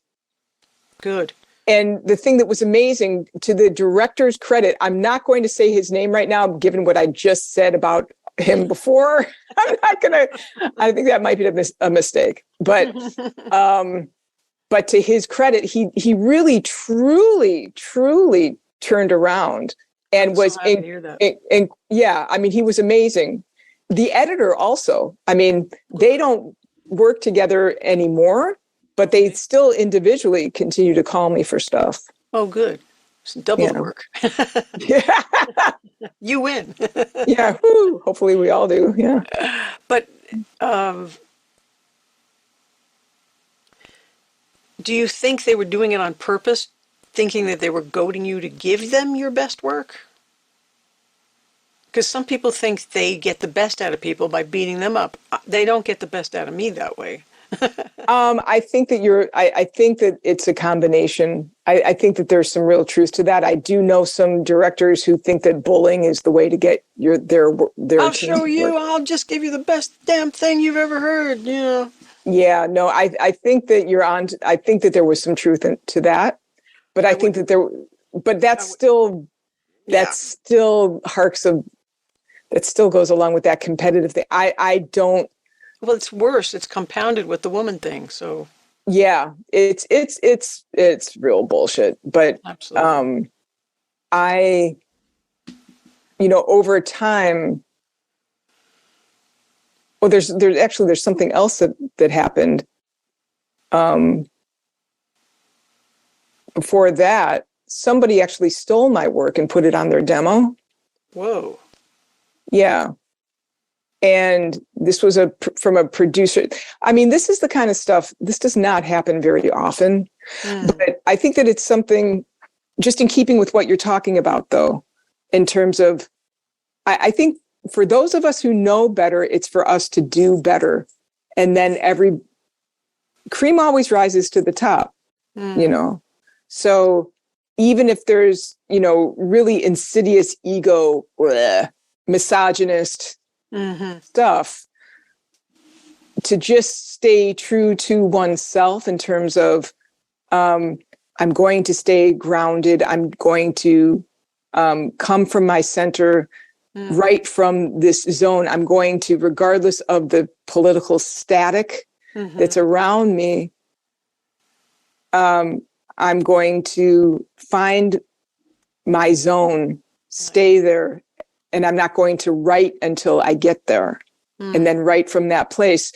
It really does uplift everyone. That's what I've found. I mean, it's a transforming force. Yeah, like that Irish saying that the high tide raises all boats. Yeah. Huh, but it always amazes me at how many people are credited on a film. It is a ton of people having to work together, and that is a lot of asking for cooperation. That's a lot of changing of gears to try to support a single vision or a wider vision. I'm really not even sure how that works, because I'm so used to doing so many things by myself and finishing something sometimes by myself. And now these days, even in popular music, there's a lot of co-writing that includes almost 17 people from one pop song. Yeah. And from what it sounds like, it doesn't even take that much. It's like, did it really take 17 people to write that? Because, Yeah, I know. I'm not 17 people strong impressed. Yeah. And so if every time you add another cook to the kitchen or another backseat driver, is it really getting any better? How do films do it versus what I'm just describing as I don't know how they do it? Well, I mean, that's a good question. There's so many different jobs to get the film over. There are so many different jobs. I think that the thing that, although but from a creative standpoint, for the aspect that I'm familiar with, I have gotten to where I actually enjoy collaborating more than just doing the solo thing, unless it comes to writing a book. That's different. But musically speaking, what I have found is like working with a director, because it really is a collaboration. Like it's the film composer's job to fulfill the director's vision, really. Sure. Yeah, that's what you're hired for. Right. And so, but there's great creative contribution. What I've learned is when I'm working with a director who really has vision, if there's a disagreement, that's gold. Really? Good. Yes, ma'am. That is gold. And it took me it took me a number of years to really to get to this. Cool. But the sparks that, especially if it's a passionate disagreement, And you have to really respect there needs mutual respect to passionately disagree, right? Yeah. Because if there's not the mutual respect, then it can become something else, which fortunately I don't really experience, but I've heard about other stuff. Mm-hmm. But if you're working with a director or an editor or a producer, whoever you're in the position of really collaborating with, and there's a passionate disagreement, those sparks that fly are full of innovation. Wow. So it's friction. It's necessary friction. So, especially when there's mutual respect and when it's not coming from ego, if it's coming from real artistic passion, as opposed, if it's ego-y, then forget it. That's just junk. But if it's coming from a real artistic passion, there's all kinds of innovation that can come out from that. Do you have an example? There was a scene for a director that we really disagreed on the emotional impact on a scene, even though it was his film, right? But given everything that he had described about this character, what he was asking for from this scene involving this character seemed to be a real contradiction from everything else he had said. Mm. And I didn't think it was going to work. And he was really adamant that it was going to work. And we really poof, but in a loving way. It's not, it wasn't a passionate artistic disagreement is really rooted in love. It's love for the art form. It's love for the film. It's not love for the ego. Mm. But isn't it love for your own idea? Which can get into the ego. Passion about the character, I would say. Good. No, there's a difference. Because I know, if the way I feel it in my body, if it's coming from an ego-y place, there's a tightness in my body. I'll have to reach for that and see if that's how it feels for me next time. Yeah, if it can feel hot, and I want to interrupt, kind of in a way. Like if it's an ego-y thing, if there's a, then there can be a shortness of, not so much of a willingness to really hear out somebody else. Yeah, that the ego is. I'm getting hot. The ego is really great at just eclipsing because it has to, do what the ego does. But when it's an artistic thing, for me, it's different. It's just, it's out of love for the story or the character. It's not about me. Yeah. I remember there was a part in Paul McCartney's oratorio where he wanted to give somebody a really big note on the word peace. And he's going, he wanted it to be real Roy Orbison, and he was just so proud of having written this thing. And the singer said to him, but it's peace. I want to go, live in peace. He wanted to bring it down there. And Paul's like, oh, but that was his big note. I want to get the big note. But he let him do it because he came around to his idea of, oh, okay, it's peace. All right, sure. But he's still, I want him to have the big Roy Orbison note. A great idea, but the wrong place. Right, exactly. Well, it's good to try it out. So that's basically what happened with in terms of this scene with this director, is that, I wrote it both ways. Oh, really? Good. Yeah. And then was one way yours and one way his? Yeah. And then which way got it? It was kind of a combination. Well, let's take this from yours and let's take this from mine. That's fantastic, because I've heard Tori Amos say that. She's like, I'll write 7 bridges for one song and let the best bridge win. Yeah. It's like, what? Totally. You can do that? That's so cool.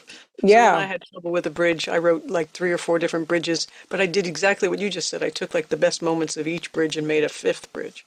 And that was the one I kept. Right. Which is really common in film. Writing multiple versions is really, really common. Wow. Do you run across that thing where they'll play your film for a test audience and let them decide what should be the best ending and everything? No, fortunately, I'm not. Or actually, no, there was one film, but no, they went through that phase before they brought me in. So they've decided what's keeping. But did they listen to what the audience said? Depending on what the film is. I mean, in this film, it was with The Prison Within, which is a really powerful documentary that I scored right before COVID. I that one I would really recommend. I mean, it's so beautiful, and it really it questions. It's a full-length, feature-length documentary about convicted murderers in San Quentin dealing with their own trauma. Whoa. And how they completely, when they have a chance to deal with what they've been through, how they transform. I mean, there's so many extraordinary twists and turns in this film. It's beautiful. It's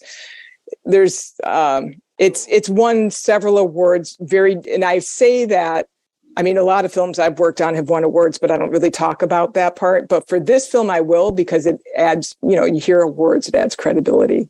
Yeah. But it's a beautiful compassion-based film. It's amazing. Cool. So for that film, they did have test audiences for the final edit, but that was before they brought me in. I guess it's not always a commercial decision, but in some ways it feels like asking all those people what they think. I mean, you could ask infinite people and always get a different answer. I don't think there's ever been going to be a consensus on things. So is it really going to be just to see how many tickets they can sell, or is it really the best ending?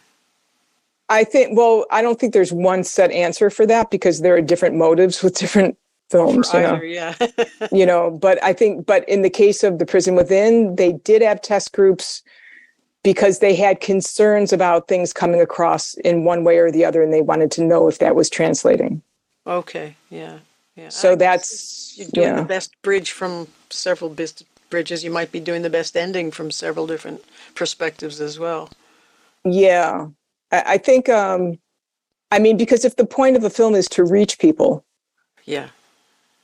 If it's to touch and to inspire people... Yeah. Then if there's a questionable element in the film, then they just want to get some feedback because they're so close to it. Well, the reason I'm asking is because I haven't done a ton of collaborating, and I guess my ego would get in the way, thinking I have the best high note for Roy Orbison or something, and it might be better to compromise a little bit, or to realize that the greater good, or the better good for all, is something else. I think, it's really interesting because it depends on one's distance from one's own work. I mean, that's my experience of it anyway. Can I mention my book here? Mention anything. Yeah, I was going to mention Your Amazing Jellies, because I thought that sounded beautiful, and it didn't even have a film. Oh, no, it did have a film. It kind of had a film because it had fish. It had visual. It had fish. Fish team. Yeah. Yeah. Well, thank you. But you're also an author, and you've got this amazing website. I was just on it. It looks so cool. I love the design. Yeah, thank you. That's Lucy Little, who is she's an amazing web designer. It's completely because of her, because I've never, all this time, I have not had a website ever. And there are all these different things I'm involved in, with humanitarian work and da-da-da-da-da. I know, she made it look interesting and good. Like, it wasn't like, how could she do all these different things? It actually looks really inviting and cool, and, it shows the amazing artist that you are, which I really love to see. I thought it looked beautiful. Thank you. Yeah, that's completely because of Lucy Little. She was, I kept saying to her, it just, somehow all of this information needs to be presented in a way that's just really simple and clean. Mm-hmm. Yes. Just not cluttered. Yes. And that her work, that's her brainchild. So I really, all credit goes to her. But also it makes all that you're doing have a professional place to be visualized, It's like when you spend a lifetime doing what you've been doing, you are pro at all these things, and it's nice to see it all there, and it's nice to see it all supporting your vision of keeping it clean but looking really pro. So I thought it looked awesome. Oh, thank you. Yeah. And impressive of what you've been up to. But I just saw it today. I was asking you to be on this before. Now I really want you to be on it. Right. Yeah, there's a lot on there. I think, the one thing, and this is just, for me personally, the whole point of having awards, I'm great. Awards to me, in a lot of ways, I really agree completely or resonate with what Prince said about awards. It's like the music is a success as soon as it's created. Sure. What happens beyond that is just what other people do with it. It has no bearing on the music itself. Yeah. And I feel that way about awards. They don't really, I have some trophies there. Honestly, they're in my closet. I don't even have them out. I have some fake Grammys over there. Oh, do you? From a 3D printer. I bought them on Etsy. Cool. There you go. Shazam. Shazam. I think the reason that awards are valuable is because they add credibility. Yeah, they do something to other people. But your validation is from the inside. Yeah, my validation is like, is there anything that I've done that has inspired someone or made someone's day easier? Mm. That to me is the ultimate success, honestly. That's me personally. But, in terms of as a teacher, the awards come in really handy because if I want to talk about higher consciousness, if I don't have big awards, I would just sound like a granola ad to them. You know what I mean? So how does that play out? Give me an example of the granola ad and then give me an example of Well, just in terms of, okay, like if I say to a student, you are here to use your voice to, you're meant to be here. You're on this earth for a reason. Right. And your talent, you don't know who you will be helping. It's not your business to know who. Exactly. But you will be improving this world by offering your talent in a good way. Just something as fundamental as that. When it's said just by somebody off the street, it's like, okay, well, that sounds nice, maybe, or it might sound flaky depending on where somebody's coming from. Okay. But if you say, okay, well, this person is, has all these different awards and is saying this, then it's like, maybe they know something, mm-hmm. So in terms of being an ambassador in a way for a higher consciousness, the worldly awards come in really handy. Yeah. But honestly, to me, they're just props. Yeah. Well, they're just people deciding to get together to do something nice like I wanted to do for you today. They're just, it's like, hey, would you be on this? Because I know you'd have a lot of good things to share.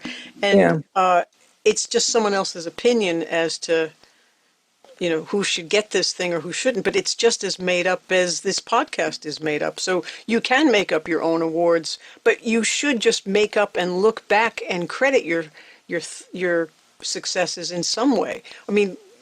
As a creator, it's so easy to just keep moving forward that you don't look back at your successes and even just appreciate that it took 2 years to finish this and it's done and it's so good. It's what you wanted it to be. It's true. It's true. It's important to kind of kick back and take stock and have that kind of overview in a way. But there was something that you had asked about, the collaborative process, and you were saying, well, I don't know if I would want somebody to change my note. Yeah. You know what I mean? Right. What I've learned for myself, because, my book. So I wrote a book. It took me 30 years to write this book, right? Right. And I released it during 2020, like during lockdown. Yeah, that's when you sent it. Yeah. But I wasn't in a position to work with an editor until I had finished it and put it down for a couple of years and let it cool off, because I was so attached to my ideas with it. Yeah.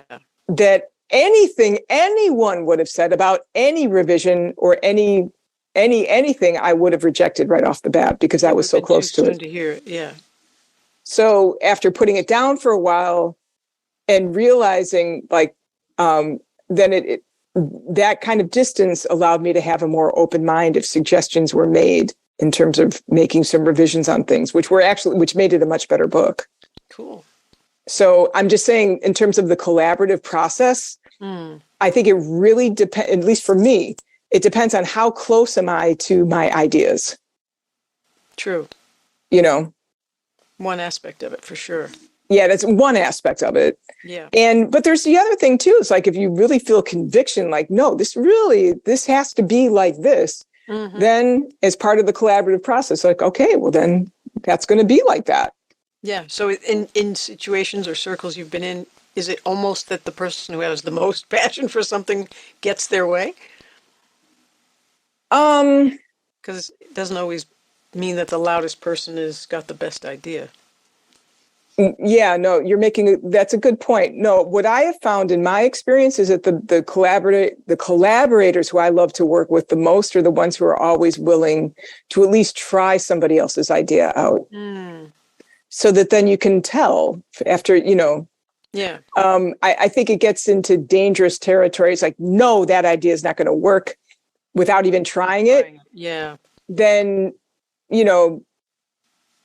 for working relationships, that's, in my experience, that's never going to work, because then somebody's going to close down. Does anybody, in all the different facets of the work that has to be done to finish what you do for a film, do they can get to a point where they can say, we're off the clock, this is the budget, but we're going to finish this and get it right, either studio time or your writing or the recording or it's the same as studio, syncing to tape or whatever's got to happen? Do they, or is there always this pressure of, we're on the clock and we can't try all these ideas? Because sometimes you hear people say, yeah, well, just run it again. Let's try that idea. I know it's extra tape. Throw on another reel or cue up another camera. We're going to try it this way as well. Like, if they're that open-minded, they won't mind spending the extra. I have worked with directors like that. And I have also worked with directors who have done that so much leading up to getting to me that they don't have any time left. Oh! So I've experienced both. Oh, that's not good. Yeah. But again, that's why I always try to negotiate for time, though. Oh, okay. So are they not getting to your idea, or are they not getting to you even being part of the project? Oh, no, just not getting to my idea necessarily. Oh, okay. But the thing is, usually when it comes to film, I mean, if it's for television, that's a hard, fast date that things are due, because they have to get it into a computer system. Yeah. If it's a film, like an indie film, there usually can be a lot of leeway that they don't tell you about, at least initially. Yeah. I know there are certain things, indie film versus TV show versus big blockbuster film, that uses songs as well as scores. There's no formula as to what is looking for what. Depends on who and what. It depends on each film is different. And a lot of times, like, if they're going to, what I tend to be hired for is, original score. So if they're going to, a couple of times I've been asked to actually write a song, but it's usually they already have a song in mind that, that's like another department. Yeah. Yeah. That, but sure, it's like music supervisor stuff, not. Yeah, exactly. The issue is when these different departments don't talk to one another, because, a film's supposed to be cohesive, not just certain things just suddenly coming out of the blue. Yeah. And I heard a funny thing the other day from Angie Swan, where she's on this tour, everybody's dancing and playing at the same time, and the choreographer says, okay, on the downbeat, everybody put your hands in the air. And they all looked at each other and like, are you kidding? Because if we're all putting our hands in the air, there's no downbeat. Right. So, yeah, sometimes they don't know what it's going to take. Like you're saying, I didn't know this about this instrument, or can you pinch higher or harder on the bow? Or yeah.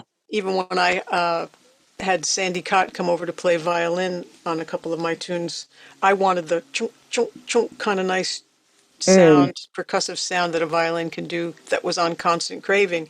And she said, well, that's a lovely idea, but the notes that you want me to do it on are open strings. She said, but I can do it. But she still can pull it off, which is great. Yeah, she did pull it off, but she had to tell me, which was cute. So I would love to just mention something about my book. Mm-hmm.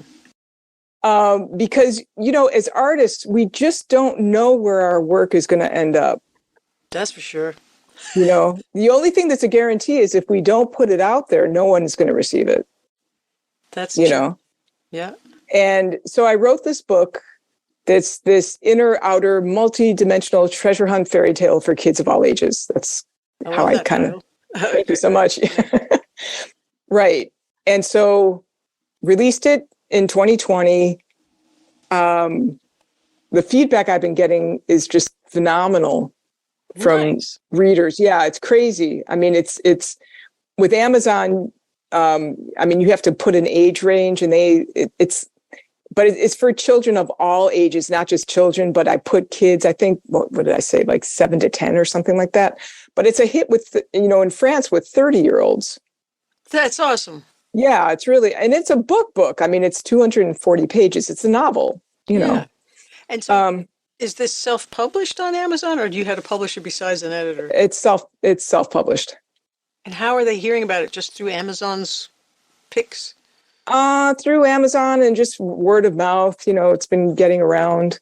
So there's a film director who I work with, who is a huge fan of the book, who is making a documentary in Afghanistan. So she tossed a couple of copies. She's American. Nice. She tossed a couple of copies in her suitcase. When she was in Afghanistan a few months ago, she gave those copies to 2 school teachers there who speak English. And they love it. I mean, this book is really meant to be inspiring and empowering, and the hero is a girl. I love it. So, especially in Afghanistan right now. So what's happening is the teachers then, word spread, and the teachers there are now requesting that the book be translated for children there so that it can be distributed to kids in Afghanistan who are in grade 6, because the Taliban takes their education away at grade 7. Oh my God. So it's being translated into Dari right now. We're about this great guy named Habib is doing the translation. He's from Afghanistan. What's that? How does that happen? She knows him? So hiring him? Yeah, I'm hiring him. So I'm sponsoring this. This is why also being successful in film is great, because it also sponsors some other humanitarian work I really want to do. Because it's not. Meaning you're paying for it yourself. And I am paying for it myself. I will probably start going for grants because it's not cheap. Please give to the Ruth Mendelson. No kidding. I have a nonprofit, Eagle Vision. Donate to that. Yeah. Yeah, there you go. Yeah, Shazam. Where can they find that? EagleVisionInc.org is on my website, ruthmendelson.com. Okay. And it's just right there under humanitarian and one of the menu items on there. So yeah, thanks, girl. I really appreciate that. So anyway, so this Habib came highly recommended as a translator. He's amazing, because translating fiction is not easy to do at all. He's doing a good job. Based on his I know it because I went through 2 other translators before him.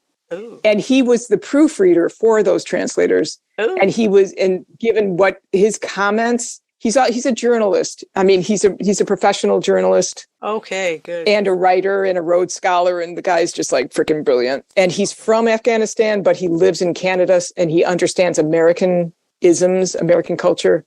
Oh, good. So he's able to translate the cultural references, because we all have cultural references, even if we don't think we do. That's the perfect person for the job. That's great. So he's translating. The book is going to be printed in Afghanistan in October, and then distributed from there. So it's really, yeah, I'm so grateful. I mean, this is the stuff that really jazzes me. Jump up and down, yeah. Yeah, woohoo! Like, to me, this is the poof. Thank you. Yeah, yeah. This is the success. when something can really take off. take off and help, I mean, Mhm. just serve something. That's what means the most to me. If it's just a matter of something going viral for me personally, I mean, when I was 18, maybe that wanted something like that, but That would just fizzle out. So yeah. you want something So that actually means something to somebody, so it stays with them. exactly. But this is just to say, like, for anybody who's listening to this, it's like, if you have something that you've always wanted to do, Hmm. like, just, I mean, I was going to sound like a Nike ad, but I it's know. like, but it's not our business to know where our work ends up. No, it's your business to just feel that desire and follow it and turn it into a flame and launch it Yeah. and enjoy doing it, because that's the And win, enjoy as you're doing saying. exactly. So what do you love the most about the creative process these days? Like, I where? always still love writing songs and making them sound like records, just taking little ideas and turning them into something really cool. That's so awesome. It's so fun. It's what I've always wanted to do, and I'm really good at it now, and I really get a kick out of it. And I love getting better and better at all the recording aspects of it, and Mm. learning more instruments and learning more software, and just, you know, going down rabbit holes and playing with other people and watching it sound more and more professional. Because the recording production idea of how records sound changes a lot over the years. Yeah, And it's interesting to see what's happening and what actually fits my music and what things I actually want to learn to do and which things I want to not do. Stuff like that. so where's your next learning curve? Probably more with recording. Mm. Yeah. Because there's Everything? Anything in particular? um, well, there's always new ways to use the gear. Like somebody might think that a compressor is just used to make something louder, but a compressor, because it changes when the transient happens, also determines how well something sits in the pocket of something. You know, Right. so there's just all these different things to experiment with and play with, but mostly just to get a mix to sound really good, that it sounds believable. Like sometimes when I've played all the Hmm. parts in the past, it sounds like I'm playing all the parts in the past, but I've just got to that place now in the last maybe 15 years where it's starting to sound like I'm the whole band and it sounds like different players, which is interesting. That's cool. That reminds me of groove, though. Like, did you ever learn anything specifically as a bass player that taught you about pocket and groove and listening to a drummer? Because I'm amazed lately at how Mm. important the bass is and how the bass can change the whole everything of a song. Yeah, no kidding. Bass is like kind of the unsung hero. It's kind of like film scoring, because when it's well done, you don't notice it, Right, right. you know? Sure. Um, I think for me, the training, honestly, was just being around musicians, just being around music. When I was a kid in Chicago, I used to sneak into a club in the south side of Chicago called the Checkerboard. Hmm. And I was this little half pint thing, way underage. And I would sneak in, my friend Miles and we would sneak into this club and just sit in the very back so that nobody would notice us, hopefully. And the players, the musicians in that club were absolutely for real. I mean, Muddy Waters used to come in and just sit at the bar. Wow. This was back in the day. This is in the And evening? That's why you guys weren't this was supposed to it. be This there? was in the nighttime. Yeah. Yeah, And there was a band called The Pieces, and they were tight. I mean, I don't think anybody other than maybe on that block knew who these musicians were, but they were real musicians. And this was a blues club. yeah. The pieces are And, amazing. this was storytelling back then. It wasn't a matter of progressions. This is how my day went, poof, Mm. And there was one time, there was a big guy named Murphy, guitar player in the band. I mean, he wore, like 400 pound guy, guitarist. Like the guitar looked like a little toothpick next to his body. And he took off his guitar after one tune, and he pointed right at me. Like I'm you're way in the back. I am in the back. Oh, and my. I was like, there's no way he's pointing at me. And he's like, you come here. Oh, And God. so, and it's like, oh man, I'm busted. I'm going to get kicked out. And so I went up to the stage and he handed me his guitar. Whoa. He said, okay, come on, play. Whoa. Now he didn't have an adjustable strap. This guitar I was like Jimmy Page. This guitar was down to my ankles. I'm 11 years old, Yeah. I mean, I'm just like this scrawny little thing. And I'd never played an electric guitar before. I'd played acoustic. So I mean, just the touch was so different. Everything about it was shocking to me. And the band kicked into Otis Redding sitting on the dock of the bay. Did you know the song? I knew the song, but I didn't know how to play it. He didn't even ask you what song you wanted to play? No, it was just play. I mean, this is real old school. Just, throw you into the fire. Okay. Right? So I took a solo. It was the world's worst solo on it just, when everything is so bad, everything's in slow motion. Right. Like it wouldn't end. Please let this verse end. Get me out of here. Put me out of this pain. Oh, no. So anyway, at the end of the tune, I just hung my head and handed him back his guitar. Oh, God. And I just skulked out of there and I sat outside on the curb. Like these days, I think the neighborhood is just too dangerous now. But back then, you could just do this kind of thing. I just sat outside the club on the curb, just like, oh my God, what just happened? And he came out, this guy Murphy, he came out and he sat down on the curb next to me with his little paper bag, drinking out of his paper bag, and I was just like, I didn't even have any words for him. And he said, no, you got it. You got it, but you just need to keep coming back. You keep coming back cool. And you absorb this music because you got it. Wow. And so I did. I kept coming back and he was right, Because I was going to say, after an experience like that, how do you get the confidence to not have stage fright to ever get back on stage again? But he encouraged you to just keep coming back. Yeah. I mean, he was really encouraging. He really saw something. I like when people see something. I felt like even all through Berkeley, nobody saw anything in me. They were looking through the jazz lens and the classical lens, and I had to just keep the vision myself. Yeah. Because there were so many reasons to disqualify me, besides the girl thing, Right. And, yeah, that's a fantastic thing. So how many times did you go back?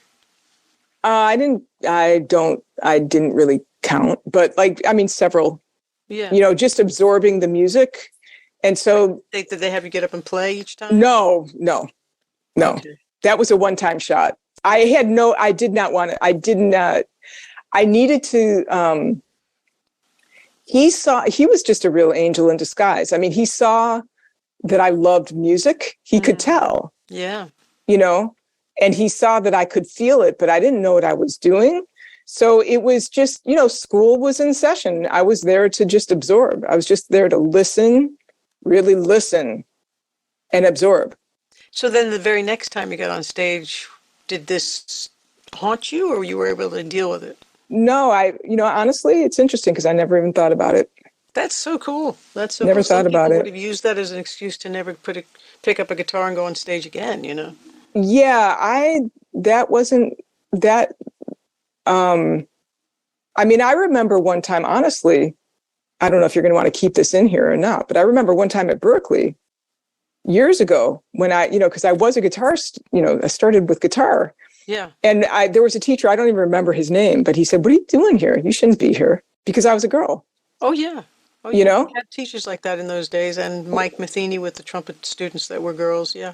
Yeah. And but for me, the way that I was constructed back at that point in time, I took that was fuel for me. Ooh. It's like, you tell me I can't be here? Watch me be here 5 minutes early every class, asshole. Was this in a class or was it in a lesson? It was a class. Okay. It was a lab. Yeah. And so yeah, no, I was the kind of person back then that, if you're going to question me like that, Watch me then. Did he have a little bald head and a little mustache? Because No. there was a guy that was telling everybody to take W's and get out before they failed. Oh my God. Just, I mean, just like, yeah. No, he didn't, he wasn't bald. Okay. But it was real fuel, because it's like, who are you? The other thing is, I mean, I drove a truck for an entire year before I got into Berkeley. It's like, after everything I have been through, who in the hell are you to tell me I don't belong here? I know. You drive a truck for a year. We all need that kind of inner strength, Right. Well, you had that clearly, because you didn't have that validation either. No. And so I was playing 9 years before I went to Berkeley, and I had a great teacher for 5 of those years, and I was writing songs since I was 10 years old, and I just knew I had something I really enjoyed. I didn't know how good it was, and there was certainly a lot for me to learn, but as far as getting a nice sound out of the guitar, I could do that already. And nobody was going to take that from me. It was like, I don't care what you think. I played really well, and I had done a ton of gigs before I went to Berkeley, and I just wanted to get better. And I just knew I belonged there. I don't know where that came from. I really was like, I belong here to go here. And then I felt like I needed to be part of the faculty because they needed new blood. And I felt like I had something serious to offer. And I don't know where that came from. But I'm so glad that Larry Bayonne saw it. And he put in a good word for me with Bill Levitt. And Bill called me up one day and just said, we want you. We have an opening, So 40 years later. Right? Well, I mean, but this is kind of what I mean about how, in terms of the bigger questions, like, who are you? Like, you clearly knew that about yourself already. Yeah, I knew I was a guitar player. I knew I was a musician. Yeah, I mean, coming into it, you knew that, You weren't going to take that from me. No way. And that's right. And that kind of inner core self-knowledge, it's so important. So so when that guy, he said, "What are you doing here?" It's like, wow, okay. I mean, really, it was incentive. It was total incentive. But your original question about, like, musically, like, paying attention to, like, the bass and the drums and the kick and all of that. Yes. Those days in the clubs in Chicago taught me all about that, because I had some of the best mentors on the planet for blues, especially R&B, blues, jazz, funk. Yes. Because that, the music scene there was absolutely for real. Oh yeah. So that was really my training. Like, I wasn't I didn't have lessons. Oh wow. I was completely self-taught. On bass? On guitar and bass. Nice. Well, bass, I didn't really start until Berkeley. So bass was, I did take some lessons, but I was also just, really working things out on my own. Like, but I remember as a guitar player, I was always in love with the bass. Nice. Like, just enamored with the bass. Yeah. I love playing bass. Yeah, and it's great, So I started playing bass probably around the same time I started playing guitar, but not in a very official way. I probably sound like a guitar player playing bass, but I like my bass lines. I like some of the things I can come up with. Yeah, well, you're a very lyrical player. Oh, well, I like the way you were saying you had this fantastic training. The rest of us can get that training if we don't have a good club to go to, is just listen to the best records and the best musicians. No kidding. The real players, not just the folks that are, cutting and pasting and just using other people's playing to think that they've just written a song or something. Right. Yeah, exactly. I mean, it's just as much as possible. It's kind of like what Murphy, this guy, said to me. That's just so, it was everything. He said, you just come and absorb the music. Just got to, be around the music itself. You must have looked like a natural, even though the guitar was too low. He just saw the passion and saw the desire. You've got to do this. You've got it. Yeah, he was some training. Yeah, he was he was a really important guide back then. I like that. Yeah, and so certainly my teacher Lou Sabini was that for me. I mean, I knew he was a giant musician, and he liked that I was figuring out Yes and Steve Howe's Mood for a Day when I was 14 by ear. He's like, this kid's crazy. Like this kid's like, he wasn't even giving me that as an assignment. And I heard the other student was doing it and having trouble with it. And I thought, oh, I like that one. Let me try it. And I came back and played for him in the next week. And he went, you learned this off the record? He's looking at my mother like, who does this at 14 years old, and stuff like that. So, music just makes sense in my head, right? Right. Rhythm and groove. I can remember even being in a composition class and learning how to write essays, and the teacher was giving us examples of sentences and paragraphs, and I caught on to the rhythm and went, oh, all I have to do is fill that form, fill that rhythm. And I did well on all my essays and stuff. It's not like I don't have things to say. Right. Yeah, I don't know. There's just certain things with language and music that have always made sense to my brain. Not so much math. Right. Well, you're a natural musician. But music is a lot of math, which is funny. Yeah, it's a lot. Well, I mean, I understand that now as a composer. It's there are a lot of dimensional relationships. Yeah. Relationships in proportion. And I think universally they say almost every subject, if you go down deep enough, is the same thing. Yeah, that's true. I know you dig. Everything is energy, and we're all connected. Keep drilling, you'll get it. You'll get there. Yeah. Kind of crazy. Cool. This is so great. Wow. This was an amazing conversation. It's always great talking with you. Well, I don't think we've ever had a chance to talk this deeply about this stuff, but I really appreciate you doing this with me. Yeah, well, I really appreciate you doing this with me too. It's really, really awesome. I love what you're doing. And it's really important to just, encourage other people to just go for it, Yeah, well, especially now that everything is international with streaming and all that stuff. Mm-hmm. It's disappointing on the having something physical to sell kind of side, but to have people from all over the world writing me and saying they're listening to the podcast or they're listening to the music and stuff like that, that's fascinating because I wasn't touring in Egypt and I wasn't over in, Istanbul or wherever these places are coming from. People are everywhere checking things out and it's very, very cool. Wow. It's not about where is it landing and who is it meaning something to.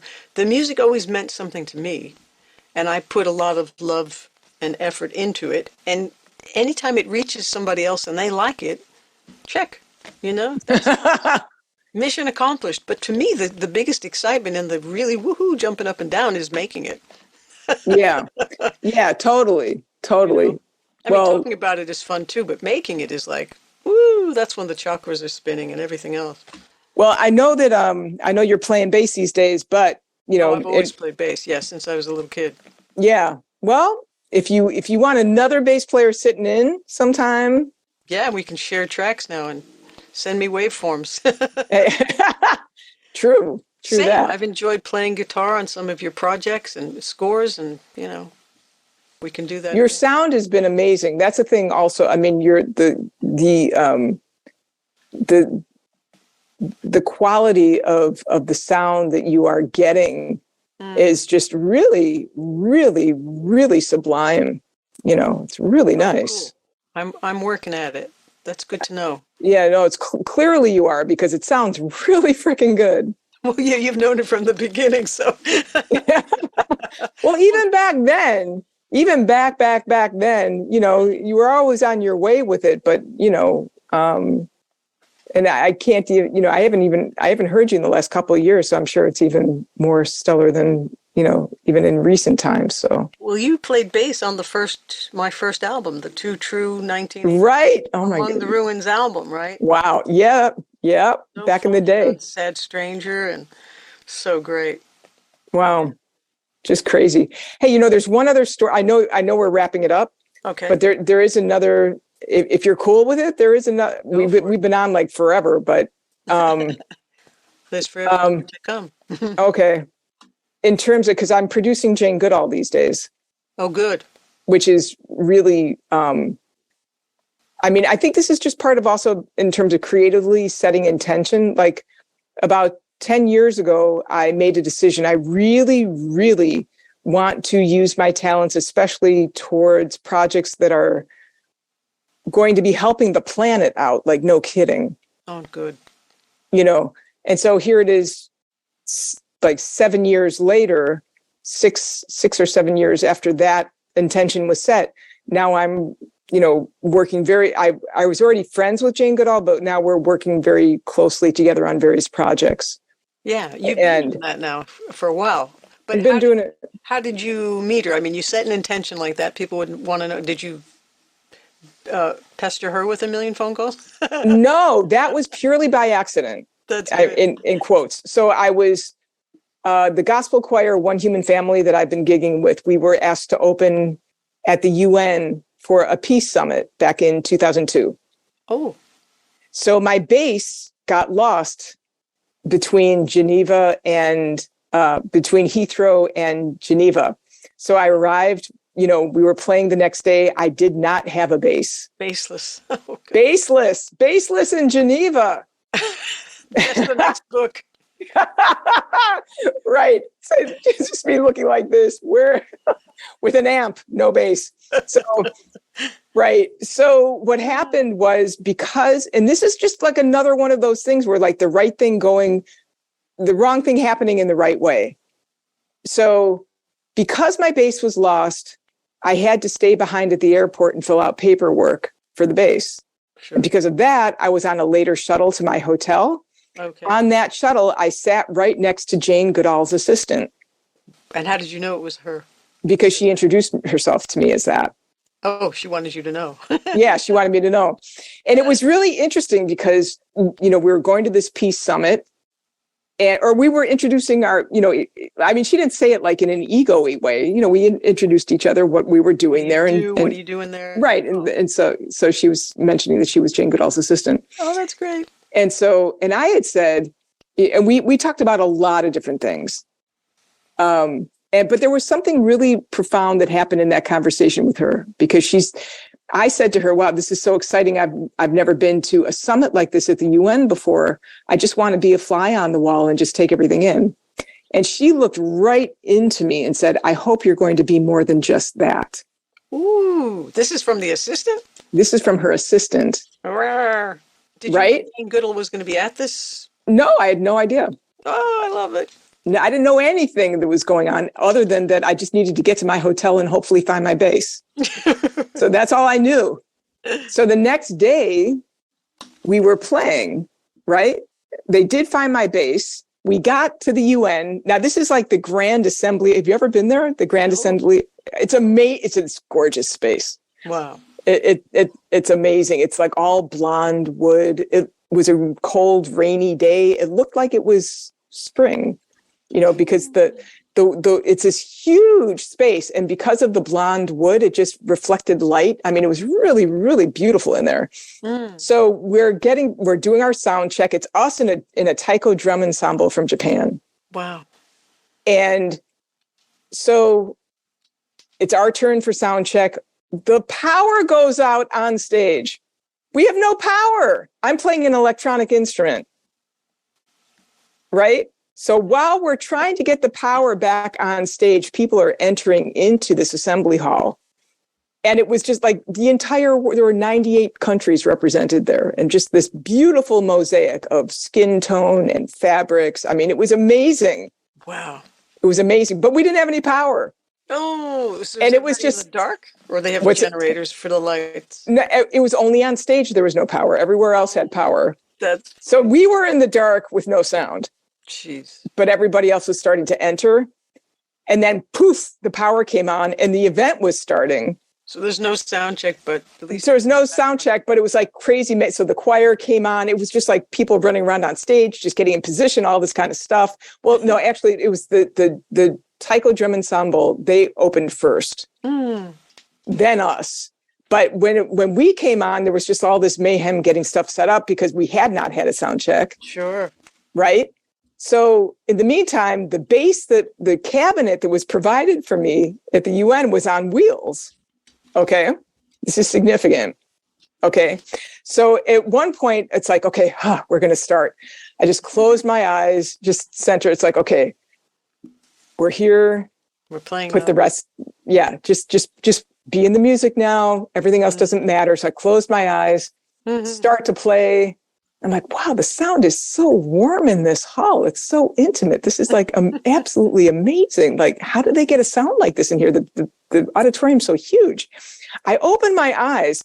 In all of the mayhem, the bass cabinet that's on wheels rolled in front of me and is facing me.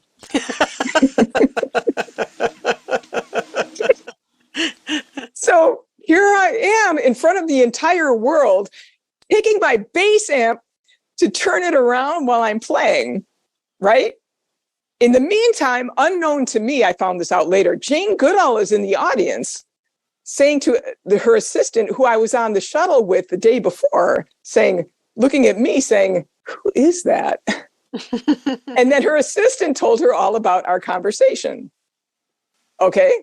Now, the next day, and then we played and it was amazing. And we were asked to do an encore, which is very unusual at the UN because the UN needs to approve all lyrics before you do anything, but so the gig went great, even although it had really harrowing kinds of beginnings. So the next day, it's a 4-day summit, right? So, and the musicians, we were invited to go to everything. I went to everything. Wow. I went to everything. It was amazing. It was really life-changing for me. It's very, very inciting for me. Wow. In terms of just what does it mean to be a global citizen? What does it mean to be a musician as a global citizen? How cool is that? Yeah, it makes you like an ambassador of love. Exactly. That is what we all are. Yeah. If we rise. Right?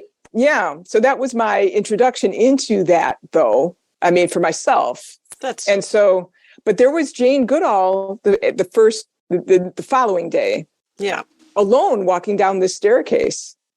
So I very geekishly went up to her, Dr. Goodall, I want to thank you. Just thank her for all the things that she's done for the planet, which have been significant. Yeah. And she said, oh, no, Ruth, I've heard all about you.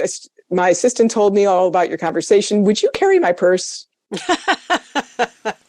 And literally, boom, in an instant, I'm carrying Dr. Jane's purse. We're arm in arm. She said, I'm about to go teach a workshop or lead a workshop. Will you, come with me? And so I attended that workshop, and it was all about what can we do for the world's youth. Nice. And it was my first experience of being in a global community of everyone just thinking together and offering ideas. I'd never experienced anything like that before. I didn't know. It was a fulfillment I did not know I'd been seeking. Did you think of your book? It hadn't been written yet. Oh, but I thought you'd been working on it for 30 years. I had. Well, so I mean, I started it in 85. Yeah. But it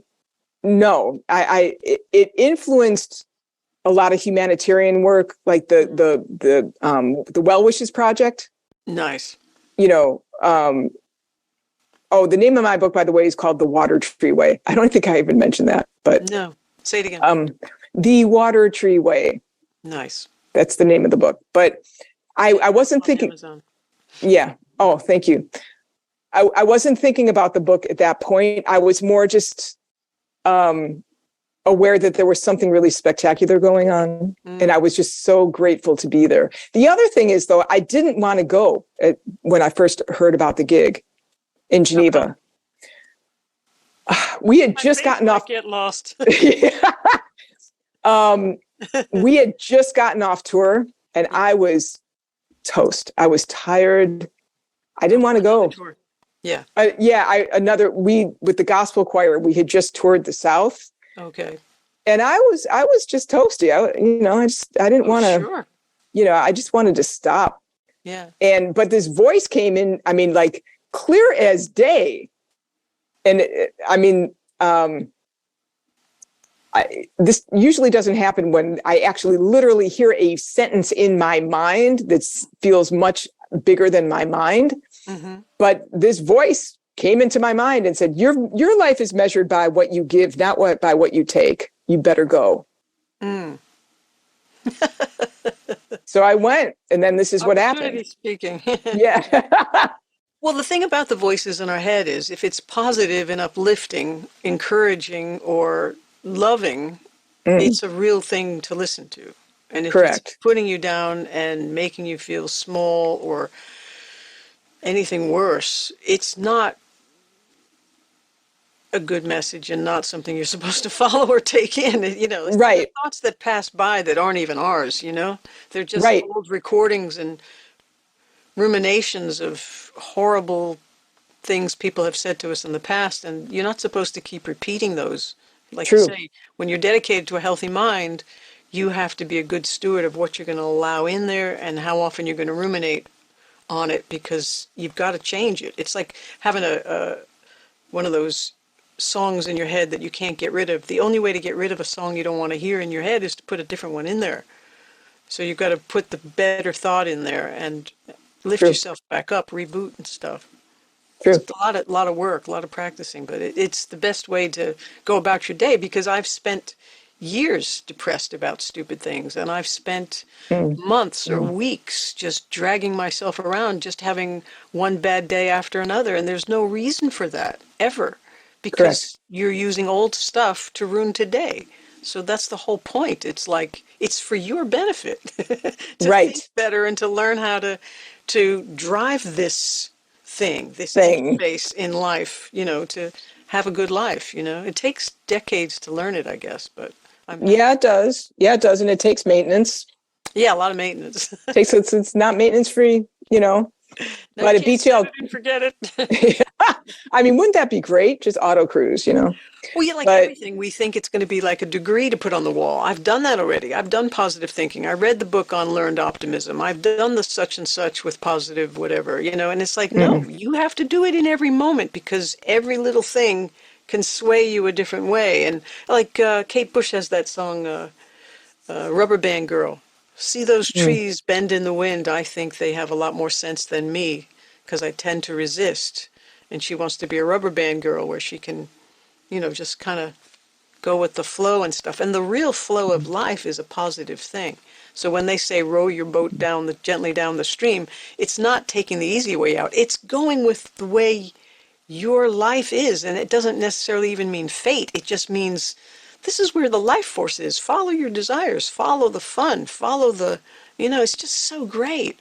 yeah, absolutely. 100%. I just love that 100%. these were your essence beliefs of I want to be part of making the world a better place. And even when you're not ready, the opportunity is there. There's a portal to get you to the UN. It's like, take it. Even though you're tired, you can sleep on the plane. And I have. I mean, that happened to me in Japan. This was crazy. I did not want to go to Japan, but I didn't. And Konnichiwa. what's that? Konnichiwa. Ah, yeah. Arigato. But it was right after the tsunami. Whoa. And I did not want to go to Japan.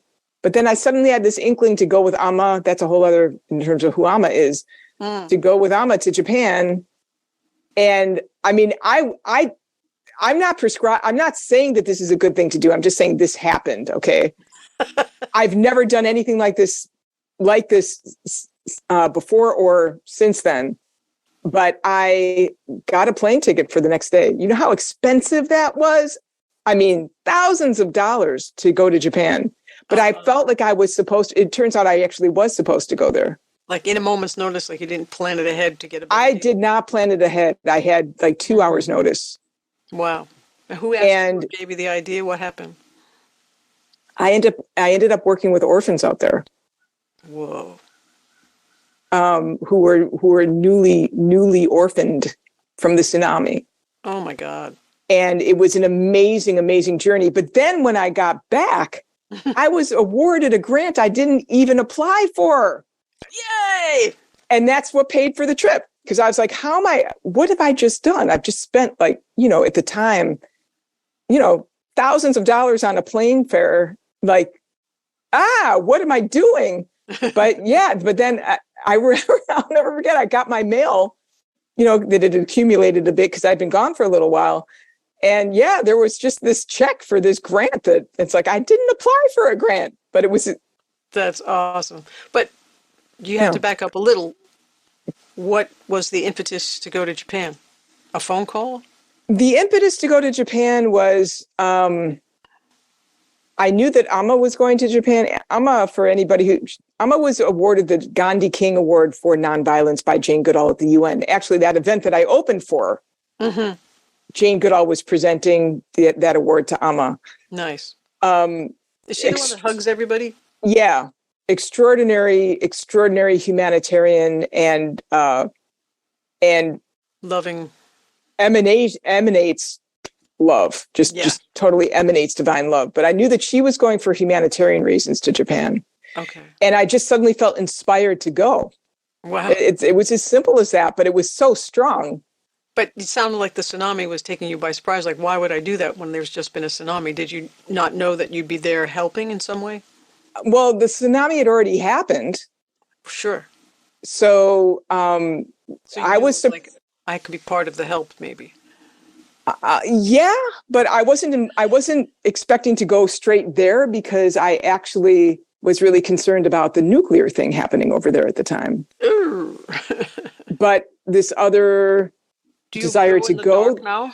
yeah, it's amazing. It's like I mean, who needs lights? Yeah, it's like, I save on my electric bill because I have exactly, it's like no more need for any light bulbs anywhere. So, that takes care of that, working in the studio at night, everything's, I just emanate. That's it. It works. My scores are powered by divine love. Yeah. So it was just, but yeah, it was just this sudden, very, very, it was a pull. It was a pull to go, but it was actually the other thing that was really very powerful and moving for me about that trip. So working with these orphans was really important, actually. And I was there working with some pregnant women. That was powerful. But I remember I was sitting in a cafeteria at one point and I was talking with somebody and I was laughing. And it was, in that culture, I did not know, it's not, at the time anyway, this may be different now, but at the time it would actually be considered quite rude to laugh out loud. I kind of have a loud... Students look at me crazy. Yeah, right? Because I'm such a nut. Right, right, exactly. So this man came up to me and he said, "Excuse me, may I laugh with you?" Oh my God. And I was like, sure. And he said, yes. So he maybe heard I was the only American in the room, right? And and we laughed together and then his wife came and his kids came and we all sat together at this table and laughed together. Oh, that's and it was just, it was powerful though. I mean, it was really, really moving. These guys had just lived through a frickin' tsunami and the tensions that were happening in the country at that time. When I first arrived, there were aftershocks. There were some buildings that were swaying. I'm like, my God, what have I done? What am I doing here? But, it was, I mean, everything worked out like phenomenally, actually. But it was very, very moving. I worked with a lot of kids. Also, the kids made banners. We took paper and crayons and the kids just drew beautiful things. And we made these paper quilts of just images of just beautiful things created by these children. And so the whole focus was on beauty and laughter, actually. Oh, that's fantastic.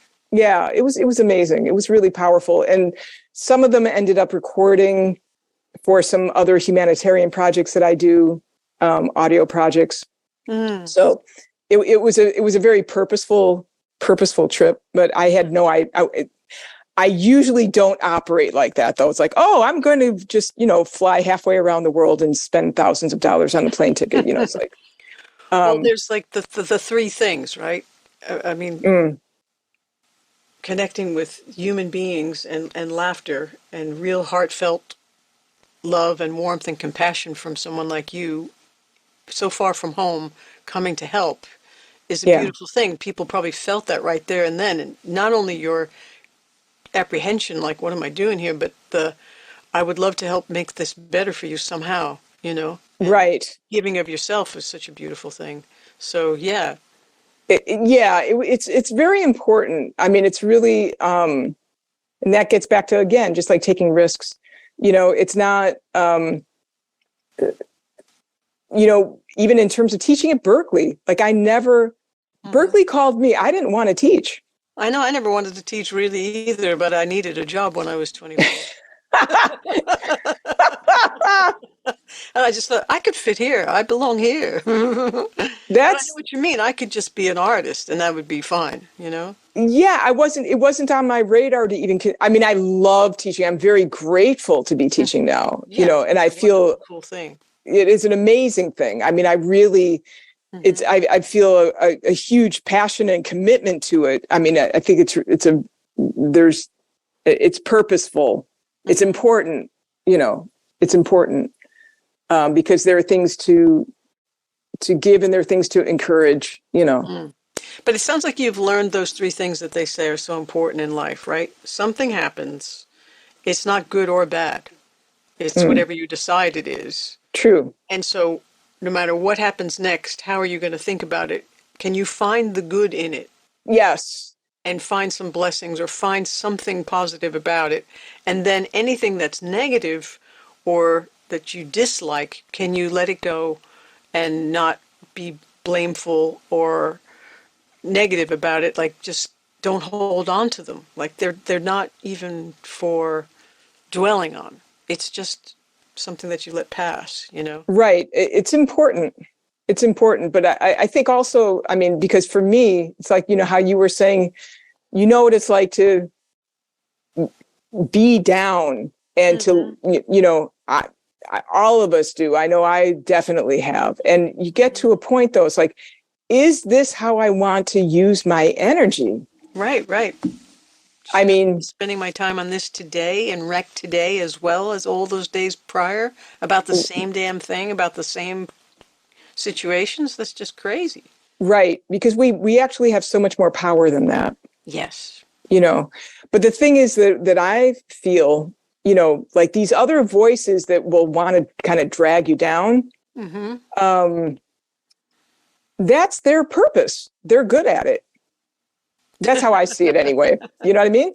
Well, that's like their just bad. They're bad role models. There's more pull and like a magnetic drag you down kind of a thing to be just like everybody else and to be negative and to say everything sucks or whatever counterculture kind of blah blah, but to be positive or to use your power for the good or to remember to use magic because magic is in the world. That's like the hardest thing for some people because they just think you're not living in the real world, and the world is always everything. It's always good and bad at the same time, always. True. From the beginning of time, and probably will be forever. No one will ever all be on the same page about the same things about anything, and navigating that is an existential crisis, Right. But, I think in terms of, if, for people who might say you're, not being in the real world, the world is a subjective experience. Your world is right. Maybe that's your world, but it's not the world. Exactly. We're far more powerful than that. It's whatever world's going on between your two ears. That's it. That's it. Exactly. Yeah, and everything's a game. Everything is made up and everything is a game, like all the awards and everything else. That's what I have a song called, it's The Game's Insane. What's it called? No, it's called Make Something Better. It's on the same album as The Game's Insane. The Game's Insane was about our almost going on strike recently. And Make Something Better is about everything's made up, so make something better, make it your own way. Happiness is a decision. Absolutely. And love is not necessarily an emotion. No. I mean, it's a verb. Exactly. It's a verb. Yeah. Does it take 5 or 6 decades to learn these things? Is this why we're talking about this stuff? Or probably. I've always thought all you need is love, and that was when I was 7. Yep. That's when Well, that I song think came out. I think when you're, in the single digit years, you just innately know this stuff. Then you can get distracted with stuff that doesn't matter until Yeah. you finally come back around to the original simplicity of Yes. what actually matters. Yes. Yes. Yes. But that other, this other stuff, I mean, there's always a choice. Yeah. It's really interesting. I had a student from Israel who was convinced that there would never be peace in the Middle East.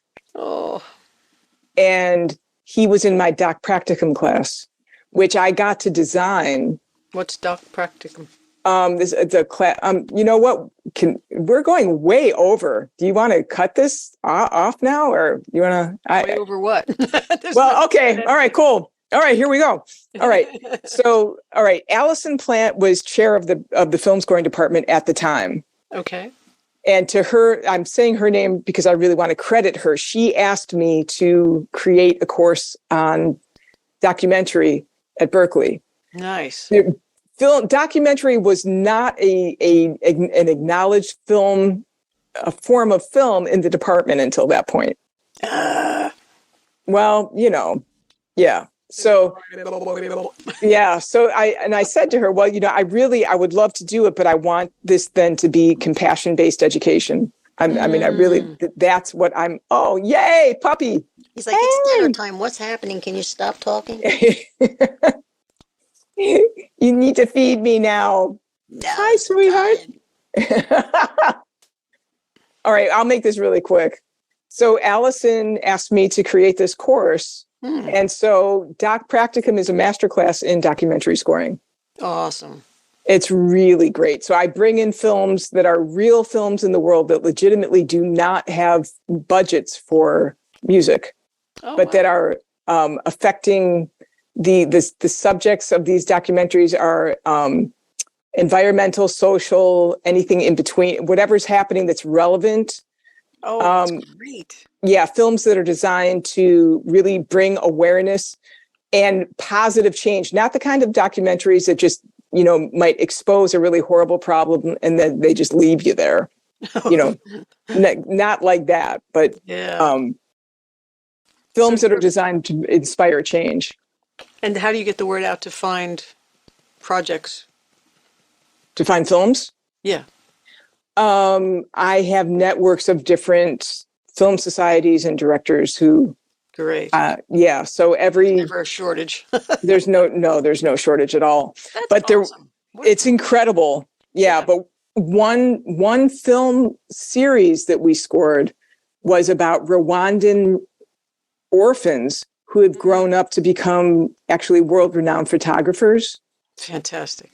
Who were reconciling with the perpetrators who killed their parents.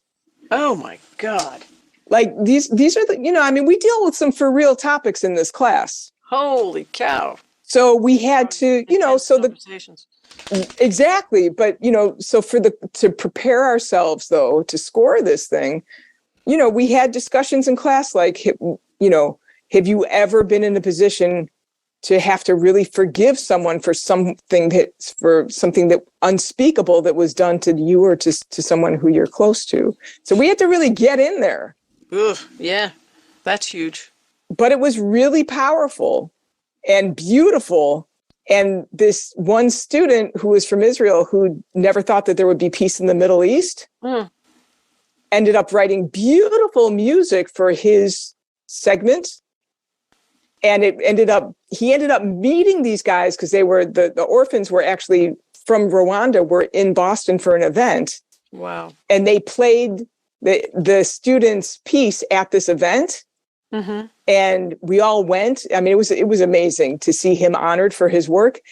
And he left by the end of the semester. He was saying, I used to feel this way. Now I'm going to spend my life now working for peace in the Middle East. Wow. He found his calling through this. This is huge, Ruth.